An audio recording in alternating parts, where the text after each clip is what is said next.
मला लावणीची मुळात आवडच होती. आता ह्या काळामध्ये सध्या लावणीकडे बघायचा सगळ्यांचा दृष्टिकोन वेगळाच आहे. हम्म. कोणाला लावणी नको अशी झाली. तब्बल इतके 10-12 वर्ष करून पण लावणीत ओळखच मिळत नाही, नावच होत नाही. जितकं डीजेला लोकं आवडीनं बघतात, जेवढं डीजेला प्रोत्साहन असतं, लोकांचं सपोर्ट करतात, तेवढं लावणीला करत नाहीत. मग असं तुझ्यासोबत कधी झालंय का की तू डीजे शो करते म्हणून तुला लावणीवाल्यांनी विरोध केलाय? असं सुरुवातीला झालं होतं. तू कोणाला तुझं कॉम्पिटिशन समजते? मी तर कोणाला कॉम्पिटिशन समजत नाही, का तर मी स्वतः एक कॉम्पिटिशन आहे. एकत्र यायची संधी जरी आली कोणासोबत मला, तर मी येईल. मला काही प्रॉब्लेम नाही. मग कुठंतरी जाधव वर्सेस पाटील असं कॉम्पिटिशन दिसतंय आम्हाला. तर तुझं काय म्हणणं आहे? मग जाधव वर्सेस पाटील कॉन्ट्रोवर्सी किंवा काय कॉम्पिटिशन आहे का? कॉम्पिटिशन तर आहेच, पण आता पाटलांनी भरपूर गाजवलेलं आहे. आता वेळ आहे जाधवांची. आता मला एक हॅशटॅग पण लागलाय की सबसे हटके ऐश्वर्याचे झटके. परत लोक म्हणतात सगळे पडले पेंडिंगला कारण ऐश्वर्या आली ट्रेंडिंगला. आता क्रेज इतका वाढलाय माझा पण की मग आता मला तुला विचारायचं आहे, ऐश्वर्या तू पण त्या पर्टिक्युलर इंडस्ट्रीमधून येते, तर ऐश्वर्या जाधवची कोणासोबत कॉन्ट्रोवर्सी आहे? आहे एक पाटीलच आहे ती पण. कोणती पाटील आहे? गौतमी पाटील आहे का? नाही, सायली पाटील आहे. अच्छा. काय झालं होतं, माझा बैलपोळ्यानिमित्त प्रोग्राम ठेवला होता एका ठिकाणी. तिने डायरेक्ट नमस्कार मित्रांनो, मी उत्कर्ष कुदळे स्वागत करतो आपल्या सर्वांचं फ्रीडो अल्टिमेट कम्फर्ट प्रेझेंट्स गप्पा कट्टामध्ये, ज्यामध्ये फ्रीडो आपले टायटल स्पॉन्सर आहेत. तर आज आपण चर्चा करणार आहोत एका वेगळ्या क्षेत्रातील व्यक्तिमत्वासोबत. डान्सिंग हे खूप आजकाल पॉप्युलर झालेलं क्षेत्र आहे आणि बघितलं तर महाराष्ट्रामध्ये लावणीची परंपरा आहे. त्यानंतर आता डी जे डान्स फॉर्म आणि डी जे शोज हे खूप जास्त पॉप्युलर झालेले आहेत. तर अशा डी जे शोजमधले आत्ता जे सिझलिंग सेन्सेशन आहे ऐश्वर्या जाधव, तिच्यासोबत आज आपण गप्पा मारणार आहोत. तर ऐश्वर्याच्या लाईफमधल्या अशा काही घटना आहेत जे आजपर्यंत कोणाला माहीत नाहीत, त्या तिने आम्हाला शेअर केलेल्या आहेत. तिची कुणासोबत कॉन्ट्रोवर्सी आहे, काय कॉन्ट्रोवर्सी आहे आणि तिचे लाईफमधला सगळ्यात मोठा डाऊनफॉल काय होता, ह्याबद्दल देखील ती एकदम मुक्तपणे बोललेली आहे. तर तुम्हाला देखील या पॉडकास्टमधून बऱ्याच गोष्टी अशा समजणार आहेत ज्या ऐश्वर्याने कधी कुठल्या प्लॅटफॉर्मवर सांगितल्या नाही किंवा तिच्या फीडवरती तिने अपलोड केलेलं नाही. तर शेवटपर्यंत हा पॉडकास्ट बघा आणि आम्हाला कमेंट करून सांगा की ऐश्वर्याने बोललेल्या कुठल्या गोष्टी तुम्हाला सगळ्यात जास्त आवडल्या. ऐश्वर्या, स्वागत आहे तुझं गप्पा कट्टावरती.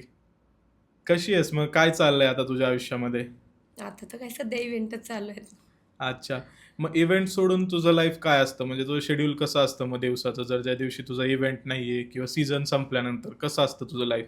ज्यावेळेस इव्हेंट नाहीत किंवा सीझन नाहीत त्यावेळेस मी लावणी करते आणि ज्यावेळेस लावणीही नसेल त्यावेळेस मी माझा पूर्ण वेळ फॅमिलीसाठी देते. अच्छा, म्हणजे तुला फॅमिली सोबत टाइम स्पेंड करायला हां, जास्त खूप आवडतं. आवडतं.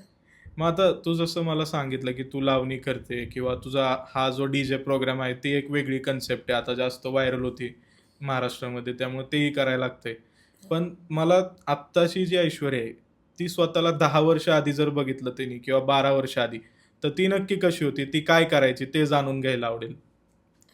काही नाही, त्यावेळेस असं होतं की मी लावणीत सुरुवात केली होती आणि छान होतं. जे काय होतं ते छान होतं. पण इतकं स्ट्रगल आहे लावणीमध्ये, खूप स्ट्रगल आहे आणि चॅलेंजेस पण भरपूर आहेत. म्हणजे भरपूर अशा व्यक्ती आहेत ज्यांनी खूप नाव केलं. काही-काही व्यक्ती अशा आहेत की त्यांनी अख्खं आयुष्य लावणीसाठी घातलं.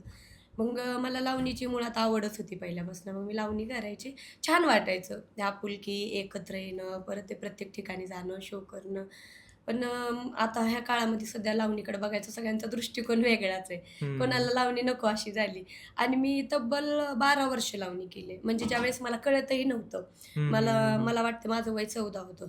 14, 15, 13, 12 असं काय असेल ते. त्यावेळेस इतकं काही समज नव्हती. माझं शिक्षण पण जास्त झालं नाही. तेव्हापासून मला लावणीची आवड होती. मी आपलं असं मैत्रिणीसोबत हे ते अच्छा. करायची. मला ओढ लागली आणि परत मी पण चालू केलं. मग लावणीचं असं काही शास्त्रीय शिक्षण वगैरे घेतलंय का तू? हां, घेतलंय. ज्यावेळेस मी लहान होते त्यावेळेस माझे गुरु होते दशरथ वस्ताद म्हणून, हम्म, पण ते हम्म. आता वारलेत. खूप जुना विषय आहे तो. त्यांनी मला शिकवत होते. मी त्यांच्याकडनं पाऊल शिकत होते. जसं की त्रिताल आहे, नादिनदिन्ना आहे. मी प्रत्येक गाण्याचे पाऊल शिकत होते. बेदर्दी बालमा आहे. हम्म, हम्म, असं हम्म. मी शिकत होते. पाऊल शिकल्यानंतरच मला लावणी आली. अच्छा, म्हणजे एकदम बेसिक तू सगळे तुझे क्लिअर ठेवलेले आहेत हां, आधीपासून. हां. बरोबर. मग हे लावणी करता करता असं कधी वाटलं की आपण पण आता डीजे शो केला पाहिजे? कारण लावणी हा पूर्ण एकदम पारंपरिक विषय आहे हां, आणि बरोबर. डीजे शो मध्ये थोडासा धांगडधिंगा आणि राडा होतो. हां, तर हां. मग ह्या कन्सेप्ट मधनं तिकडे जायची कशी इच्छा झाली?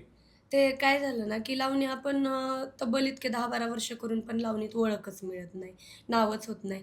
तसं म्हणणं बी खरं तर चुकीचं आहे. का तर माझा एक व्हिडिओ इतका व्हायरल गेलता लावणी लूकचाच, हं, माळेगाव हं. यात्रेचा होता तो. हं, हं, हं. मुळीच नव्हतं काना गवळण केली होती मी आणि मी साइडरच केले होते. माझ्यामध्ये जे आमचे ग्रुपचे ओनर आहेत त्या होत्या. हं, हं, हं, मग मी हं. साइडरच केलते. पण इतकं ती पब्लिकनी इतकी उचलून धरली, रातोरात माझा इतका व्हिडिओ व्हायरल गेला, की प्रत्येक ठिकाणी मीच दिसायला लागले. मला विश्वासच येत नव्हता, की ती मी आहे. हं, हं, मी हं. पण ज्यावेळेस मोबाईल ओपन केलं, YouTubeला पण माझीच रील, Instaला माझीच रील, मला पण छान वाटायला लागलं. त्यानंतर मी लावणी स्टेजला मी कोणाचेही कार्यक्रम असेल ना, तर मी सहभाग घेत होते, की का तर आपण व्हायरल होतोय, आपले व्हिडिओ व्हायरल हं. होतायत. पण लावणीला इतकं प्रेमच मिळत नव्हतं. ते नवीन-नवीन झाले व्हिडिओ व्हायरल, पण नंतर मी ज्यावेळेस लावणी घेऊन या क्षेत्रामध्ये मी स्वतःचा ग्रुप चालू केला आणि लावणी घेऊन उतरले, पण तेवढं प्रेक्षकांचं प्रेमच मिळालं नाही. अच्छा. जितकं डीजेला हं, लोकं हं, हं. आवडीनं बघतात, जेवढं डीजेला प्रोत्साहन असतं, लोकांचं सपोर्ट करतात, हं, हं, हं. तेवढं लावणीला करत नाहीत. बरोबर आहे. म्हणजे ही थोडीशी खंत वाटणारी गोष्ट हां, आहे मनापासून मलाही, की एक लोककलेला लोकं सपोर्ट करत नाहीयेत करत आणि नाहीत. अशा गोष्टींना थोडासा जास्त प्रोत्साहित करतात आजकाल. हां. तर मग कुठेतरी तुला असं वाटतं का, की लावणी थोडीशी हरवत चालली, जी आपली लोककला आहे आणि आजकाल लोकांना अंगप्रदर्शन बघणं किंवा अश्लील हरकती बघायला जास्त आवडतंय? नाही, असं काय म्हणता येणार नाही, का तर लावणी बघणारे पण भरपूर लोक आहेत. असे काही लोकं आहेत, की त्यांना लावणी पण आवडते. असं नाहीये, की लावणी चक्कच बंद झाली. जे मुली लावणी करतात, त्या मुली लावणी करतातच. आणखी सुद्धा चालू आहे. ज्या काही-काही मुली तर अख्खं आयुष्य आपलं लावणीसाठी देतात. आम्ही गव्हर्नमेंटचे शो करतो लावणीला. परत आम्ही दुबईत जायचा पण मला चान्स भेटला होता. हं, परत हं, मी राज्यस्तरीयला लावणी स्पर्धा केलेली आहे. त्यात कितीक वेळा मी भाग म्हणजे नंबर पण पटकावलाय. हं, हं. आमच्या टीमनी पण, मी पण वैयक्तिक. म्हणजे सगळ्या गोष्टी लावणीत पण लोकं बघतात. फक्त जितकं प्रेक्षक म्हणजे सांगायचा उद्देश असा, की 95% लोकं डी-जे बघतात. त्यातले हं. 5% लोकं लावणी बघतात. पण मग तेच आहे ना, आता मी बऱ्याच जागी सोशल मीडियावर पण कमेंट्स बघतो. जितकेही डी-जे प्रोग्राम्स वगैरे होतात, त्याच्या खाली किंवा YouTubeला पण कमेंट असतात, की हो. कुठेतरी अंगप्रदर्शन चालू आहे म्हणूनच लोकं येतात. ह्यानी लोककला मागं चालली आहे किंवा लोककलेचं नाव देऊन कलंक लागतोय. लावणीच्या नावाखाली अश्लील हरकती करतात.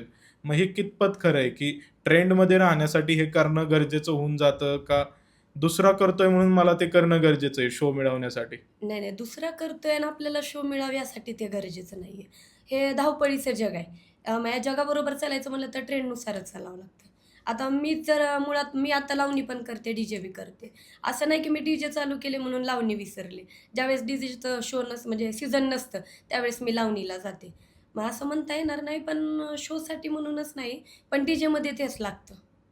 तसं म्हणलं तर लावणीमध्ये आहे. आता लावणीत कसलंच अंगप्रदर्शन हं, नाही. हं. एकदम सिंपल, सोबर सगळं म्हणजे व्यवस्थित साडी वगैरे असतील, काय केसाचा आंबाडा म्हणतात, हं, बुचडा हं, वगैरे हं. सगळं लावणीत व्यवस्थित असतं. पण डीजेमध्ये जर उतरायचं म्हणलं ना, तर ते नाही लागत. डीजेचं वेगळं आहे, लावणीचं वेगळं आहे. आपलं कंपॅरिझन करता येत नाही. आणि त्याची मग गाण्यांची चॉईस पण पूर्ण वेगळी राहते. इकडे गाणी हां, वेगळे. खूप-खूप वेगळी असते. अगोदर आम्ही गणपतीला वंदन करतो. गणपतीचं वंदन झाल्यानंतर मुजरा असतो. मुजरा झाली की गवळण असती. त्यानंतर बैठकीची लावणी असती. मग एक पारंपरिक लावणी असते. नंतर उडाऊ लावणी असते. जुगलबंदी असते. परत सवाल-जवाब लावणी असते आणि छक्कड असतं. असं मिळून म्हणलं तर 1 तास 10 मिनिटाचा लावणीचा कार्यक्रम असतो. ओके. आणि डी-जे म्हणलं तर डी-जेमध्ये आता चालतात ना, हं. जसं ट्रेंडिंग गाणी आज की रात झालं, हं, हं. दिल दिल झालं. डीजेला हे गाणे चालतात. जे लावणीचे गाणे आहेत ते डीजेला चालत नाहीत. मग आणि आता डीजे शो 2-2.5 तास चालतात. हं, हं, हं. लावणीचा शो फक्त 1 तास 10 मिनिटं चालतो. मग तो 1 तास 10 मिनिटाचा शो आहे लावणीचा. मला त्याच्याबद्दल तुम्ही थोडं म्हणजे प्रेक्षकांना सांगाल का, की नक्की प्रत्येक गोष्टीला की ही काय असतं, हे काय असतं, हे काय असतं? कारण मे बी असं असू शकतं, की ह्या पॉडकास्ट ऐकणाऱ्या लोकांना त्याचे प्रकार पण माहीत नसतील. त्यात काय-काय होतं? हां. तर ते एकदा सांगाल का सिक्वेन्सनुसार, की बाबा ह्याला हे म्हणतात, ह्याला हे म्हणतात असं?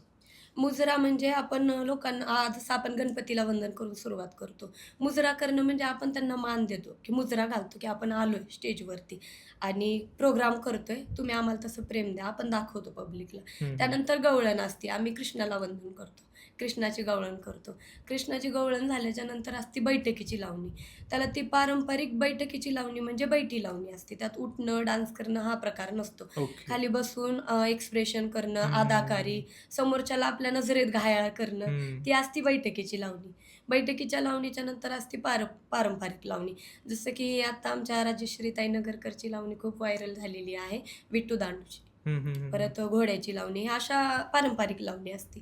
ती झाल्यानंतर असते उडाव लावणी. उडाव लावणी म्हणजे कसं थोडं आम्ही पब्लिकला हसवतो, हं, हं, हं. खेळवतो. का तर आता अशी पब्लिक प्रॉपरच नाही बघू शकत ना. बरोबर. मग त्या उडाव लावणीमध्ये आम्ही पब्लिकला हसवतो, खेळवतो, थोडी कॉमेडी असते. त्यानंतर आमची असते जुगलबंदी. जुगलबंदी म्हणजे ढुलकीमध्ये आणि आपल्या घुंगरामध्ये चॅलेंजेस असतं. जे ते ढुलकीवरती काढतात ते आम्हाला घुंगरात काढावं लागतं. त्याला म्हणतात जुगलबंदी, की दोघात जुगलबंदी लागते. हं, हं, मग हं, त्यात हं. कधी घुंगराची हार होती, कधी ढुलकीची हार होती.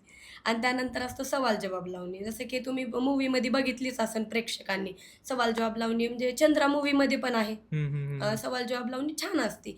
माझ्या जोडीला जी आहे मुलगी, मी तिला सवाल टाकणार. हं, मग हं. ती माझ्या सवालाचा जवाब देणार. पण ते जवाब द्यायचा कसा आणि मी सवाल टाकायचा कसा, ते बी डान्समध्ये, अदाकारीमध्ये मी तिला विचारणार प्रश्न. अच्छा. आणि ती तसंच डान्समध्ये, अदाकारीमध्येच मला त्या प्रश्नाचं उत्तर देणार. मग आम्ही एकमेकीला त्वरा दाखवणार, की मी त्वऱ्यात तुला प्रश्न विचारते. चल तू त्याच त्वऱ्यामध्ये मला उत्तर दे. मग समोरची पण तसंच त्वऱ्यामध्ये उत्तर देते. त्याला म्हणतात सवाल जवाब लावणी. आणि जेव्हा छक्कड असतं, छक्कड म्हणजे छक्कडमध्ये भरपूर प्रकार असतात. एक गांभीर्य पण असतं. आम्ही दाखवतो, की आता सध्या जगामध्ये जे चाललंय, हं, हं, की हं, हं. मुलांनी आईला बाहेर काढलं किंवा वडिलांना हं, घराबाहेर हं, हं, हं. काढले. मग ती आईची व्यथा काय आहे? मुलांची व्यथा काय आहे? वडिलांची व्यथा काय आहे? ज्यांनी अख्खं आयुष्य घातलं आपल्या लेकरांसाठी, ते लेकरू आज आई-वडिलांना बाहेर काढतंय बायकोसाठी किंवा आणखी जगासाठी किंवा ड्रिंकसाठी. आता सध्या प्रमाण हं, हं. वाढलंय यंग पिढीचं जास्त. हं. मग आम्ही ते छक्कडमध्ये ते पण दाखवतो, की ज्यावेळेस एक मुलगा बाहेर म्हणजे क्लिअर दाखवतो, हं, हं, की हं. आम्ही मुली ज्या असतो, एक हं. मुलगी वडिलांचा रोल करते, एक मुलगी आईचा रोल करते, एक मुलगी मुलाचा रोल करते आणि बाकीच्या जी मुली आहेत, ते बायकोचा, लेकरांचा असं रोल करतात. हं, हं, हं. मग ते आम्ही त्यांना दाखवतो, की ज्यावेळेस मुलगा घराच्या बाहेर काढतो, त्यावेळेस त्या आईवर काय बीतती, वडिलांवर काय बीतती, तो एक भाग वेगळा राहिला. परत एक छक्कड अशी असते, की आम्ही कॉमेडी करतो, हसवतो. सध्या राजकारणात काय चाललंय, सध्या आपल्या धावपळीच्या जगात काय चाललंय. परत आम्ही समजा म्हणजे सांगायचा उद्देश असा, की आम्ही महामंडळाला पण सोडलं नाही. आम्ही चक्कडमध्ये महामंडळचं पण काढतो. चलो मोंटीम चलो, चलो सोलापूर चलो, नाही असं हं, हं, म्हणजे हं, आम्ही हं. ते घेतो त्यात, की पब्लिकचं मनोरंजन पण करतो. बरोबर. आणि तिसरा भाग असा, की आम्ही त्यांना इमोशनल पण खूप करतो. हं, हं, हं. का तर जे चाललंय आमचा सांगण्याचा उद्देश असा, की जगाला कळलं पाहिजे, की सध्या काय चाललंय. म्हणजे हे समोर पण समाजाला आरसा दाखवता हां, तुम्ही. आरसा दाखव. थोडक्यात ते म्हणायचं, की हं, हं. समोरच्याला आरसा दिसतो, की असं म्हणता येत नाही, की सगळे तेच आहेत, पण त्यांना फील होतं ते बरोबर. कुठेतरी. परत आम्ही संत साधूंच्या पण घेतो. म्हणजे थोडक्यात आता पंढरपूरची वारी असते. आम्ही ती वारी पण छक्कडमध्ये दाखवतो. हं, म्हणजे हं, जे काही हं. जे सगळं काही चाललंय आम्ही ते सगळं पब्लिकला दाखवायचा प्रयत्न करतो. आणि त्यानंतर मग इतकंच असतं आणि परत जे काही पब्लिक असते ज्यांचं हं, बघायचं हं. असतं. मग त्यात असं नाही की डीजेमध्येच वंसमोर मिळतं. हं, हं. लावणीमध्ये जास्त वंसमोर मिळतं. कोणाकोणाला आता भावूक झाले लोकं, हं, हं. रडतात सभागृहामध्ये किंवा मग ते सांगतात की वन्स मोर घ्या. मग त्यावेळेस ते आम्ही परत परत त्याच उत्साहाने त्याच ह्यानी वन्स मोर घेऊन आणखी परत आम्ही तेच दाखवतो. तसं म्हणलं तर आता लावणी महोत्सव असतं हं, अकलूजचं. हं, हं. दरवर्षी असतं आणि मी दरवर्षी तिथं सहभाग पण घेते. म्हणजे सांगायचा उद्देश असा आता भरपूर लोक येतात तिथं, बरोबर. भरपूर प्रमाणात लोक असतात बघायचे तिथं येणारे. तर मला वाटतं जर कधी या धावपळीच्या जगातून जे डी-जे शो लोकं बघतायत किंवा काय जे चाललंय ते बघतायत. मला असं अपेक्षा आहे की त्यांनी एखादी वेळेस वेळ काढून 2 दिवस वेळ देऊन अकलूजला जाऊन बघावं, की पारंपरिक लावणी काय आहे? त्यावेळेस त्यांना म्हणजे सांगायचं असं की त्यांना कळेल, की जेवढ्या डी-जे शोला तुम्ही प्रेम देता ना, तेवढ्या लावणीला पण देऊ शकता आणि हे का तर कोणत्या टाईम्स पिरियडमध्ये असतं? ते जानेवारी-फेब्रुवारीला फक्त असतं. 2 महिने. 2 महिन्यात फक्त 2 दिवस असतं. अच्छा. आणि त्याची रिहर्सल आम्ही 6-6 महिने करतो. ओके. की असं नाहीये, की आज केला आणि उद्या आम्ही ऑन द स्पॉट केला असं नाहीये. आम्हाला ते पूर्ण म्हणजे आहे आहे, करतोय आणि ते समोर म्हणजे बघणाऱ्याला अंगाला काटा फुटतोय हं, किंवा हं, असं हं. प्रत्यक्षात आपण बघतोय असं दाखवायचं असतं. त्यामुळे आम्ही 6-6 महिने त्याची प्रॅक्टिस करतो. अरे वाह! म्हणजे जास्तीत जास्त तर सांगायचं असं, की छक्कडमध्ये मेलेले सुद्धा आम्ही हे केले. की म्हणजे बलात्कार झालाय, रेप हं, हं. झालाय एखाद्या लहान मुलीवरती, बसमध्ये केलाय किंवा हं, ती हं. मुलगी मेलीये, तिचा अंतविधी, तिच्या घरच्यांची हालत, तिच्या आईची कंडिशन. मग हे सगळं आम्ही छक्कडमध्ये दाखवतो. अक्षरशः तिला कांदा दिलेला, तिला अग्निडाग दिलेला, हे सुद्धा आम्ही छक्कडमध्ये दाखवतो. म्हणजे आम्हाला जगाला आरसा दाखवायचा आहे, असं हं, आम्ही हं. लावणीत दाखवतो. मग कुठेतरी आता हे जसं तुम्ही सांगितलं, की हे सगळं सुरू आहे. पण ते पण आम्ही बघतोय, की हे आता आमच्यासारख्या यंग लोकांना सुद्धा माहीत नाही ह्या सगळ्या गोष्टी आहेत. हां. आजकाल काय होतंय, की गेले 4-5 वर्षामध्ये लावणी किंवा डीजे लावणी ह्या नावाने लोकांनी प्रोग्राम चालू केले हं. आणि त्यात खूप अश्लील हरकती करणं, पाणी ओतवून घेणं अंगावरती, डोकं कसं पण गरगर गरगर फिरवणं आणि ह्या सगळ्या गोष्टी करणं. तर त्यांनी कुठेतरी मग बऱ्याच लोकांचं असं ओपिनियन झालंय म्हणजे बिग बॉसमध्ये पण आता बघितलं असेल तुम्ही, की राधाला ऐकवलं गेलं होतं, की तिला ऐकायला जाईल असं अश्लील हरकती करतात ह्या मुली, ह्यांना लावणी येत नाही, हं, हं. लावणी वेगळी असती. मग कुठेतरी एक डीजे डान्सरला आणि लावणी करणाऱ्या व्यक्तीला वेगवेगळी वागणूक दिली जाते समाजाकडनं किंवा एक दुय्यम स्तराचं वेमध्ये बघितलं जातंय, असं तुला वाटत नाही का? नाही वाटतं ना, म्हणजे डी-जे शो आहेत ना, त्याला लावणीचं नाव देता येत नाही. आता केस उडवायचं मी पण तेच करते, मी पण डी-जे करते. मला कोणाला नाव नाही ठेवायचं. पण डी-जे शोला लावणीचं नाव देता येत नाही. हं. तुम्ही अख्ख्या शोमध्ये आता माझ्या पण प्रत्येक 1 तासाच्या शोमध्ये किंवा 1-2 तासाचा जे शो आहे, त्यात माझा पण एक लावणीचा पॅच असतो. का तर मी मुळात लावणी करते. पण एक पॅच घेतला म्हणजे लावणी झाली असं नसतं. बरं म्हणजे सांगायचं असं सांगते तुम्हाला, की लावणीच्या मागे इतकी मेहनत आहे, इतके कष्ट आहेत. आमचे विठाबाई नारायणगावकर म्हणजे हं. भरपूर असे लोक आहेत, की त्यांनी अख्खं आयुष्य लावणीसाठी घातलेलं आहे. आणि डी-जे शोमध्ये जे चालतं ते लावणीत चालत नाही. हं, हं, हं, म्हणजे हं. सांगायचा उद्देश असा आहे, की लोकांना, की डी-जे शोला लावणीचं नाव नाही दिलं पाहिजे. लावणीला बघायचा दृष्टिकोन वेगळा आहे. डी-जेला बघायचा दृष्टिकोन वेगळा आहे. डी-जेमध्ये आपण 1-2 लावण्या केल्या म्हणजे आपण प्रॉपर लावणी करतो अशातला भाग नाहीये. अरे लावणीसाठी खूप करावं लागतं. म्हणजे पायात तयार जर असेल ना त्याला लावणी बोलतात. डी-जे शोवरती काय नसतं असं आपण डी-जेच्या म्हणजे गाण्यावर थिरकलं म्हणजे लावणी आली असं भाग नसतो. लावणी करणं खूप मेहनत असते. त्याच्यासाठी पाऊल शिकायचे, त्याला वेळ द्यावा लागते पूर्ण. ते आपल्या नुसतं पायातनंच काढत नाहीत, आपल्या चेहऱ्यावरनं पण काढून घेतात. त्याला लावणी म्हणतात. डी-जेमध्ये म्हणजे डी-जेला लावणीचं नाव देणं हे चुकीचंच आहे कुठेतरी मला पण वाटतं. मग आता ज्यावेळेस तू लावणी करते किंवा कोणतीही व्यक्ती लावणी करते, तर बऱ्याचदा पाहिलं जातं, की त्या स्त्रीच्या फक्त नजरेतनं ती बोलत असते, हां, काय बोलायचंय ते. बरोबर, तिला ॲक्शन्स करायची गरज पडत नाही किंवा ती जरी बसून जरी करते बैठी लावणी, तर तिच्या हावभाव सगळं बोलत असतात. बरोबर. मग हे डी-जे शोमध्ये नसतं. नसतं. डी-जे शोमध्ये चेहरा कमी बोलत असतो आणि तिचं ॲक्शन जास्त बोलत असतात. बरोबर. मग तो जो डिफरन्स आहे, आता त्यामध्ये तो जो क्राउड आहे तो पण वेगवेगळा आहे. वेगवेगळं. बघणारा किंवा त्याला सपोर्ट करणारा. बरोबर. मग असं तुझ्यासोबत कधी झालंय का, की तू डी-जे शो करते म्हणून तुला लावणीवाल्यांनी विरोध केलाय? असं सुरुवातीला झालं होतं, म्हणजे ज्या लोकांना मला लावणीत बघायचं होतं किंवा लावणीचा माझा व्हिडिओ व्हायरल झाला होता, त्यावेळेस मला बऱ्याच लोकांचं प्रेम मिळालं होतं. मला वाटते की लावणीच्या एका व्हिडिओवर माझे 3.5 लाख फॉलोअर्स वाढले होते. हं, हं, हं, हं. माझे व्हिडिओ 1-2च व्हिडिओ माझे इतके व्हायरल गेले, की फक्त सांगायचं असं की लावणीमुळं माझे 3.5 लाख फॉलोअर्स झाले. आणि ज्यावेळेस मी त्यांचं मन दुखवलं, की मी ज्यावेळेस डीजेकडे ओढ घेतली किंवा डीजेमध्ये सहभागी झाले, त्यावेळेस ते मला पण कळलं, की मी समोरच्याचं मन दुखवलंय. हं, हं, जे हं, हं. लोकं लावणीत आपल्याला बघतायत, ज्यांना मी लावणीत आवडते, तर महत्त्वाचं असं नसतं की त्यांना मी डीजेत पण आवडेल. हं, हं, हं. आणि सध्या मार्केटमध्ये लावणी कमी आहे, चालते. मग बऱ्याच लोकांच्या मला कमेंट होत्या, की "ताई, आम्ही तुम्हाला खूप चांगलं समजत होतो. आम्ही म्हणत होतो, की ह्या धावपळीच्या जगामध्ये ताईच एकमेव अशा हं, आहेत, की हं, हं. लावणी घेऊन चालतायत, पारंपरिकता जपतायत, लावणी करतायत." मग ते मला पण बरोबर वाटलं त्यांचं. हं, पण हं, हं. मला त्यांना सांगू इच्छिते मी, मला असं वाटतं, की ह्या जगामध्ये जर चालायचं म्हणलं ना, तर मग करावं लागतात प्रत्येक गोष्टी, नाही का? पण असं नाहीये, की मुळात मी लावणी सोडली. हं, हं, हं. लावणीची माझी आवड आहेच. मी डीजेमध्ये नवीन आहे किंवा डीजे शो मी आत्ता 1-1.5 वर्ष झालं करते. हं, हं. त्यात पण मला पब्लिकचं खूप प्रेम आहे. असं नाही की त्यांचं पण प्रेम मिळत नाही.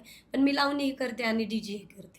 मग आता कुठेतरी जसं तू सांगितलं मला, की काळानुसार तुम्हालाही तसं जे लोकांचं डिमांड आहे त्यानुसार बदलत जावं लागतंय. तर उद्या तुला असं वाटतंय का, की आत्ता ठीक आहे डी-जे शो चालतेत म्हणून तू लावणी सोडून म्हणजे सोडलेली नाही म्हणू शकत आपण. हं. लावणी करतेस, पण त्यासोबतच तू डी-जे शो करायला चालू केले. हां. मग उद्या जर परत लावणीला तेवढं डिमांड यायला लागलं पारंपरिक, तर मग तू परत डी-जे शोकडून लावणीकडे वळशील का? हां, नक्कीच. तुला दोन्हीतलं काय जास्त आवडतं मला सादर लावणी करायला? जास्त आवडते. अच्छा. हां, का तर लावणी मला प्रॉपर जमते पण. हं, मी हं, हं. तब्बल 8-10 वर्ष लावणीसाठी घातलेत. हं, हं, हं. मला प्रत्येक पाऊल येतात, लावणी कशी करायची कळते. परत अदाकारी पण हां, मी म्हणू शकते की डीजेमध्ये मला जास्त नसेल जमत. का तर मी लावणी केलेली मुलगी आहे. लावणीमध्ये जी अदाकारी हं, चलती, हं, हं, हं. परत जे मला वाटतं की आपण जे लोकांना दाखवतो ते लोकांना समजतं पण. पण बरोबर. डीजेमध्ये तसं नाहीये ना. डीजेमध्ये आपण डान्स केला, आपण थोडे केस वगैरे उडवले किंवा आपण थोडी एनर्जी वगैरे लावली, हसलो, स्माईल वगैरे दिली, तर ते लोकांना आवडतं. लावणीमध्ये तसं नाहीये. लावणीमध्ये जे शब्द असतात, हं, हं, समजा हं. या रावजी लावणी आहे, या रावजी आहे. ते या राहूजी आपण ते एक्सप्रेशन्स असे देतो की ते नजरेवरती घायाळ होतात समोरचे, की बरोबर. आपल्याला ते करायची किंवा काही गरज नाहीये. जी मुलगी लावणी करते ती नजरेत बोलून जाते. या रावजी, बसा भाऊजी जे काही बोल आहेत, बोलप्रमाणे आम्ही करतो हं, हं. लावणीला. डीजेला तसं नाहीये. आपण डीजेला एक्सप्रेशन करायच्या वेळी आपण डान्स करतो. डीजेमध्ये आपण प्रत्येक शब्द सोडतो. एखादा हं, शब्द आपण पकडतो. समजा कोणतं गाणं आहे किंवा काय आहे, आपण हं, हुक स्टेप पकडतो. बाकी आपण सगळं पब्लिक खेळवण्यात निघून जातो. पण लावणीमध्ये तसं नाहीये. हं. लावणीमध्ये प्रत्येक शब्दाला शब्दाला एक्सप्रेशन लागतात. ते या रावजीला एक्सप्रेशन लागतात, बसा भाऊजीला एक्सप्रेशन लागतात. लावणीत एकही शब्द सोडता येत नाही. मग आता ज्यावेळेस तू आता हे सगळं करतीये, तर ह्या क्षेत्रामध्ये जशी तू आली, तुला फेम मिळायला लागलं. आता तुझा एक वेगळा चाहता वर्ग आहे. तर त्यांची अपेक्षा असते तुला तसं बघावं प्रेझेंटेबल किंवा त्या वेमध्ये बघणं. तर मग ज्यावेळेस तुला तसं स्वतःला मेंटेन करायला लागतंय, तुझी फिगर असेल, तुझे केस, स्किन सगळ्या गोष्टी. मग ह्याच्यासाठी काय तू असं वेगळ्या गोष्टी करती? काय वेगळं असं खाती-पिती ज्याने तुझी स्किन तू तशी टवटवीत मेंटेन ठेवली आहे किंवा तुझा फिटनेस तसा ठेवलाय तुझ्या चाहत्यांना आवडावं म्हणून? असं काही नाहीये. मला जाड तब्येत आवडती, पण माझी तब्येत सुधरत नाही मुळात. आणि दुसरी गोष्ट अशी की मी काही खात नाही. प्रॉब्लेमच आहे की मी काही खात नाही. मला फक्त असं दुपारी एक चपाती लागते आणि संध्याकाळी थोडा भात आणि वरण. याच्या पलीकडे मी काही खातच नाही. मग एनर्जी कुठनं येते एवढी? आता स्टेजवर आम्हाला जी एनर्जी दिसती, त्यात तर वाटत नाही की एवढुसं खाल्ल्यानंतर एवढी एनर्जी येईल एखाद्या व्यक्तीला. ते मुळात लावणी करून एनर्जी आली आहे.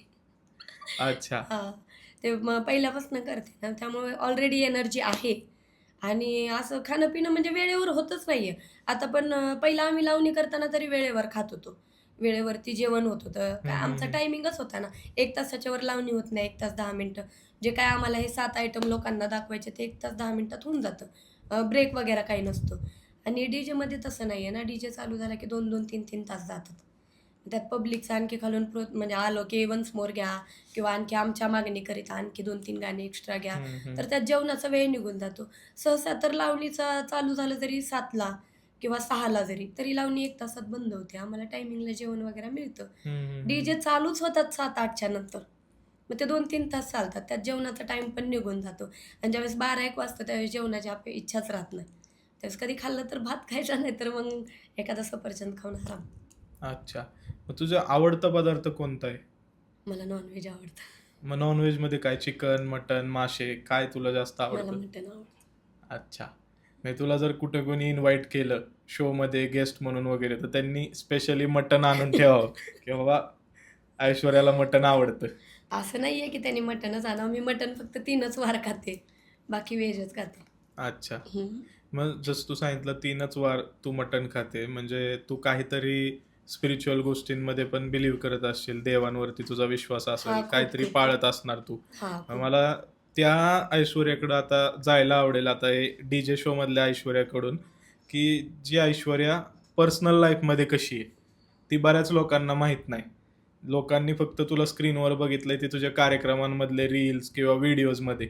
आता लोकांसमोर मला ती ऐश्वर्या आणायची आहे, जी लोकांना अजून माहीत नाही आणि त्यांना ऐकायला आवडेल पर्सनल लाईफ तिची. तर तू कुठल्या देवावरती विश्वास ठेवते आणि काय तुझं मेडिटेशनची पद्धत आहे? असं काही नाहीये की एक देव काय आणि 2 देव काय. देवाचे भाग पण आपणच पाडलेले आहेत. माझा प्रत्येक देवावरती विश्वास आहे, पण मी जास्त देवधर्म जास्त करते. हं, हं, हं. मी मुळात लातूरची आहे. मला तुळजापूर येरमाळ्याला माझी 8-15 दिवसाला चक्कर असते. माझा आत्ता 2-4 दिवसाखाली कळंबला शो होता. मी येताना पण 2 वाजता दर्शन केले. मंदिर बंद होतं, पण मी पायरीचं दर्शन करून आले. म्हणजे देवाचं इतकं वेड आहे मला. त्यात स्वामी आहेत. हं, मी हं. स्वामींना पण मानते. मी त्यांच्यासाठी गुरुवारी नॉन-व्हेज खात नाही. मी बंद केलंय. परत येरमाळा, येडाई तर तिथं चालतात. मग तिथं बलिदान देतात हं, बकऱ्या हं, हं, वगैरेची. हं. पण तरी पण मी मानते. देवीला कुठंच बकरं चालत नाही. हं. देवीला प्रसाद फक्त नैवेद्याचाच असतो बरोबर. पुरणपोळीचा. त्यासाठी मी येडाईमुळं पण मंगळवारी खात नाही. म्हणजे असे माझे नेमलेले देव पण आहेत आणि त्यांचे वार पण आहेत, की मी त्या वारी मटण खात नाही. मग आता नॉन ज्यावेळेस तू हे सगळं करतीये, तर काय ना काय तुला त्याची प्रचिती आली असेल, तुला काहीतरी अनुभव आला असावा. तू ज्या देवांच्या प्रार्थना करते, ज्यांचे तू वार धरून तसं उपवास करत असशील किंवा त्या दिवशी नॉन-व्हेज खात नाहीयेस. तर मला एखादा किस्सा तुझ्याकडून जाणून घ्यायला आवडेल, की तुला काय असा अनुभव आलेला आहे, की तुझा विश्वास अजून दृढ झाला? माझा तसा तो विश्वास माझा जसं मला कळतंय, जसं मी देवाला मानायला लागले, तसा तर माझा विश्वास आहे. एक किस्सा माझ्या आयुष्यात झाला होता, की मी अक्कलकोटला आले होते आणि माझ्या मैत्रिणीकडे स्वामीची मूर्ती होती. मग आम्ही जिथं ग्रुपला राहत होतो ती तिथं अभिषेक करायची स्वामीचा, म्हणजे जसं अंघोळ हं, झाल्यानंतर हं, आपण हं, हं. करतो घरातली घरात. मग तिचं बघून मला पण ओढ लागली. मग मी पण अभिषेक वगैरे करायला लागले. मग तिला मी विचारलं होतं, की "तुला ही मूर्ती कुणी दिली का तू स्वतः घेतली?" तर ती बोलली होती, की "आयशू मला मूर्ती दुसऱ्याने दिलेली आहे. आपण मूर्ती घ्यायची नसती. हं, दुसऱ्याकडनं हं. मूर्ती घ्यायची. मैत्रीण असू दे किंवा रिलेटिव्हज असू दे त्यांच्याकडनं मूर्ती जर तुला स्वामीचं करायचंय तर करू शकते." मग मी तिच्याकडनं जाणून घेतलं आणि मग मी नंतर ठरवलं, की मला अक्कलकोटला जायचंय. मी तर जात तर नेहमीच होते. पण मी हं. मूर्ती वगैरे असं आणलं नाही. हं, मला हं. नाद होता मी प्रत्येक देवाच्या मूर्त्या आणल्या, पण मी केलं नाही तेवढं. हं, मी हं, हं. माझ्या देवात म्हणजे आमच्या देवघरामध्ये इतक्या मूर्त्या आहेत. माझी आई काय म्हणते, आता माझी आई काय म्हणते, तुला कोणत्या देवाला जायचंच आहे, पण तुझ्या पाया पडते, तू काही मूर्ती आणू नको." म्हणजे मला इतकं येड आहे देवांचं.